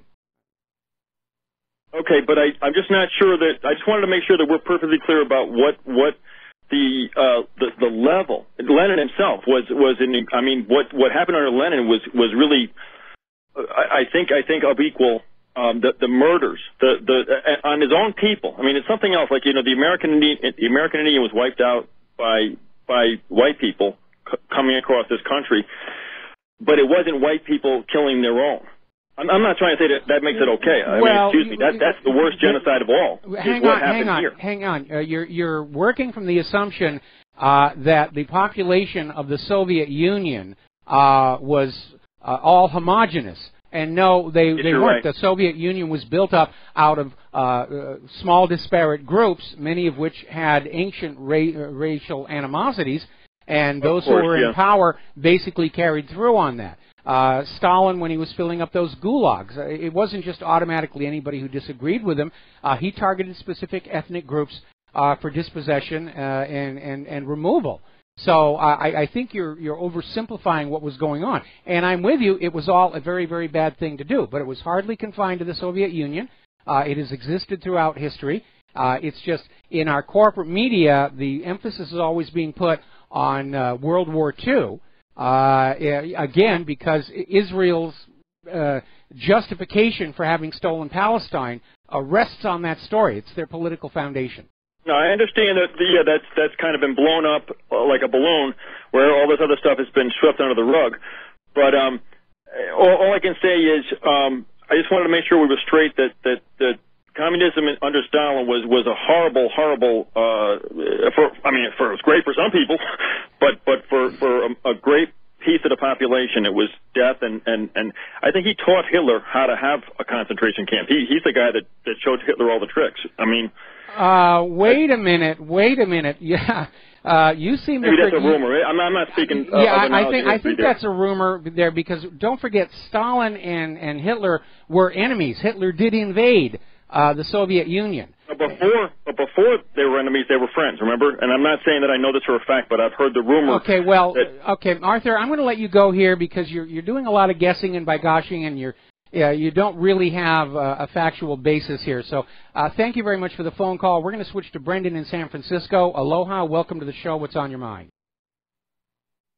Hey, Mike. I'm just wondering what your take is now that we have time to look back and reflect on Glenn Greenwald and Snowden, and if they are, in fact, gatekeepers and some of the business dealings of Greenwald with eBay founder. Have you any thoughts on this? Have you looked into this? Or because I'm hearing some things that maybe he is, not all that he's cracked up to be. Well, I've been seeing some of these things out there. I think somebody said that WikiLeaks has actually posted some kind of a reward. Let me scroll on down to that here. And WikiLeaks offers $10,000 reward to expose the reporter. I'll have to look at that. As far as the current situation with this reality lay winner, I think Glenn Greenwald got played, and they were trying to burn him, saying that he outed his source and burned it. But now it's come on out that she made the idiotic mistake of sending this information to him using her work computer, which obviously is going to be monitored. It was a secure environment. So I don't know. I think Glenn Greenwald got played on this one. He's being used to try and grant. Honestly, we need to keep an eye on Glenn Greenwald, and with a more critical eye. I was a big supporter of his and Jeremy Scahill, but just with time passing now, he's withheld a lot of the WikiLeaks information or the Snowden leaks, and the fact that he's in bed with eBay now is quite troubling in my opinion, but I think it's something we should keep an eye on. Well, you should always keep an eye on everybody, including me. That's part of being a skeptical audience. Keep an eye on you, Mike. Yeah, you. Oh yeah, I've got shifty eyes here. So anyway, I would say don't get into the idea of saying you can trust this person, you can't trust that person, for two reasons. One, we can get used, we can get tricked, we can make mistakes. You should be evaluating the information you get from all sources on a case-by-case, individual basis and say, does it make sense or not? And again, I've had certain doubts about whether maybe the Snowden story was made public to scare us all into silence, and if that was the plan, it sure as heck didn't work. But again, as far as the current situation, I think this reality lay winner was an attempt at a psyop to leak out this NSA document, which doesn't really prove anything. It's just more allegations, but leak it out in a way where people would say, oh, if it's being leaked, it must be true. No, it isn't. It's just another psyop. Okay? If you see it on corporate media, I think you just have to assume that it's exactly the opposite of what they're saying. Well, she's getting a lot of coverage. My default. I mean, they're really pounding on the coverage. I mean, she's, every hourly cycle they're doing the story about how she's going to be charged with espionage for sending out this information, and maybe they're trying to issue a warning for other people working for the government to mind their own business. But when you look at how dumb she was, first of all, I mean, the lady seems to be a little, have some issues, and then to use her own work computer to send out the emails, that shows a lack of forethought. And again, it smells funny. It really does. Anyway, Brendan, going to let you go. She's been hanging out with the Clinton crew, I guess. Thanks, Mike. Apparently, she was a Bernie Sanders supporter, but again, the story just feels dodgy to me. And again, there is nothing in this NSA document that actually has any evidence whatsoever. In fact, apparently, last Sunday, Mark Warner of Virginia, who's the vice chair of the Senate Select Committee on Intelligence, said still there is no smoking gun evidence on collusion between President Trump and Russian officials. They have been investigating for a year. They have found nothing, nothing, nothing, nothing. Okay? Meanwhile, there's all this evidence. There's all this evidence of collusion between Secretary of State Hillary Clinton and Russia. There's the Uranium One deal, and nobody wants to go near it.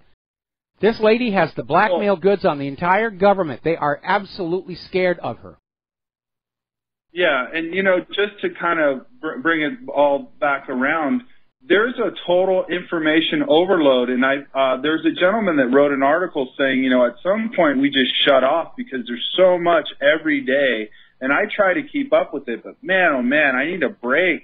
But it's just nonstop garbage, and my filter just gets clogged, and I'm like, I just want to shut it off, but I think that's where I'm at. But and again, thanks, Mike. I'll let you go. All right, thanks an awful lot. We're going to switch over to Joe in Pennsylvania. Aloha, Joe. Welcome to the show. What's on your mind? Yeah, hi, Mike. I work a lot, so I'm out of the loop on a lot of things. I wanted to ask you a question about what's going on with. Remember the Glass-Steagall firewall that separated the banks, investment banks, from blah blah blah or whatever? What's been going on with that lately? Has there been any progress in that? No, there's been a lot of talk about it.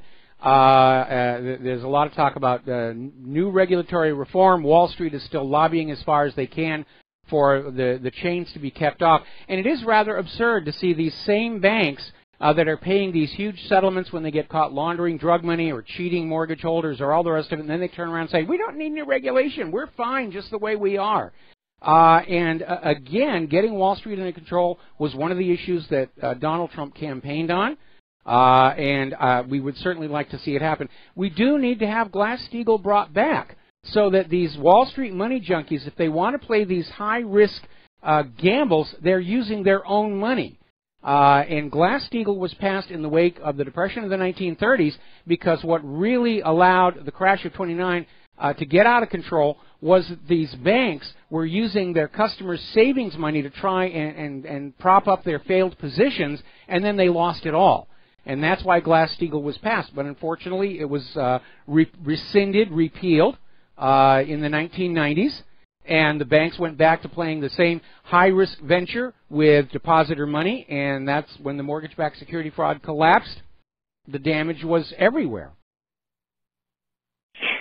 Yeah, I went over to a federal, credit union here locally. I got out of the big investment banks for that reason.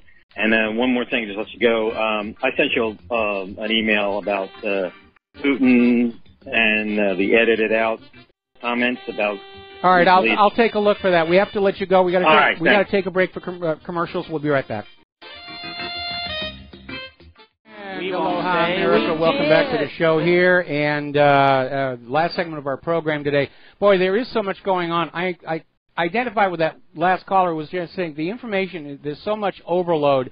And you do have to pick and choose. And we do that here. We make an arbitrary decision, what we think is important for people to be knowing about the war zones and so forth, and we can't cover it all. We do try and cover as much as we can, especially at the website. We cannot cover it all. There is too much going on.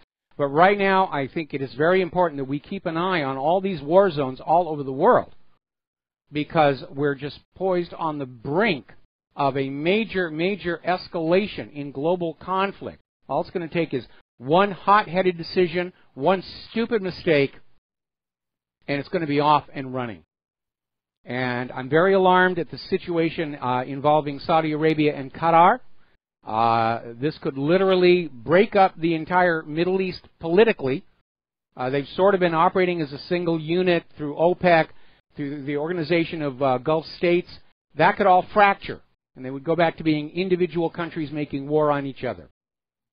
And it would just escalate and spread from there. By the way, I did find that email that was sent to me, and it's the interview that Megyn Kelly did with Vladimir Putin with the parts that NBC took out.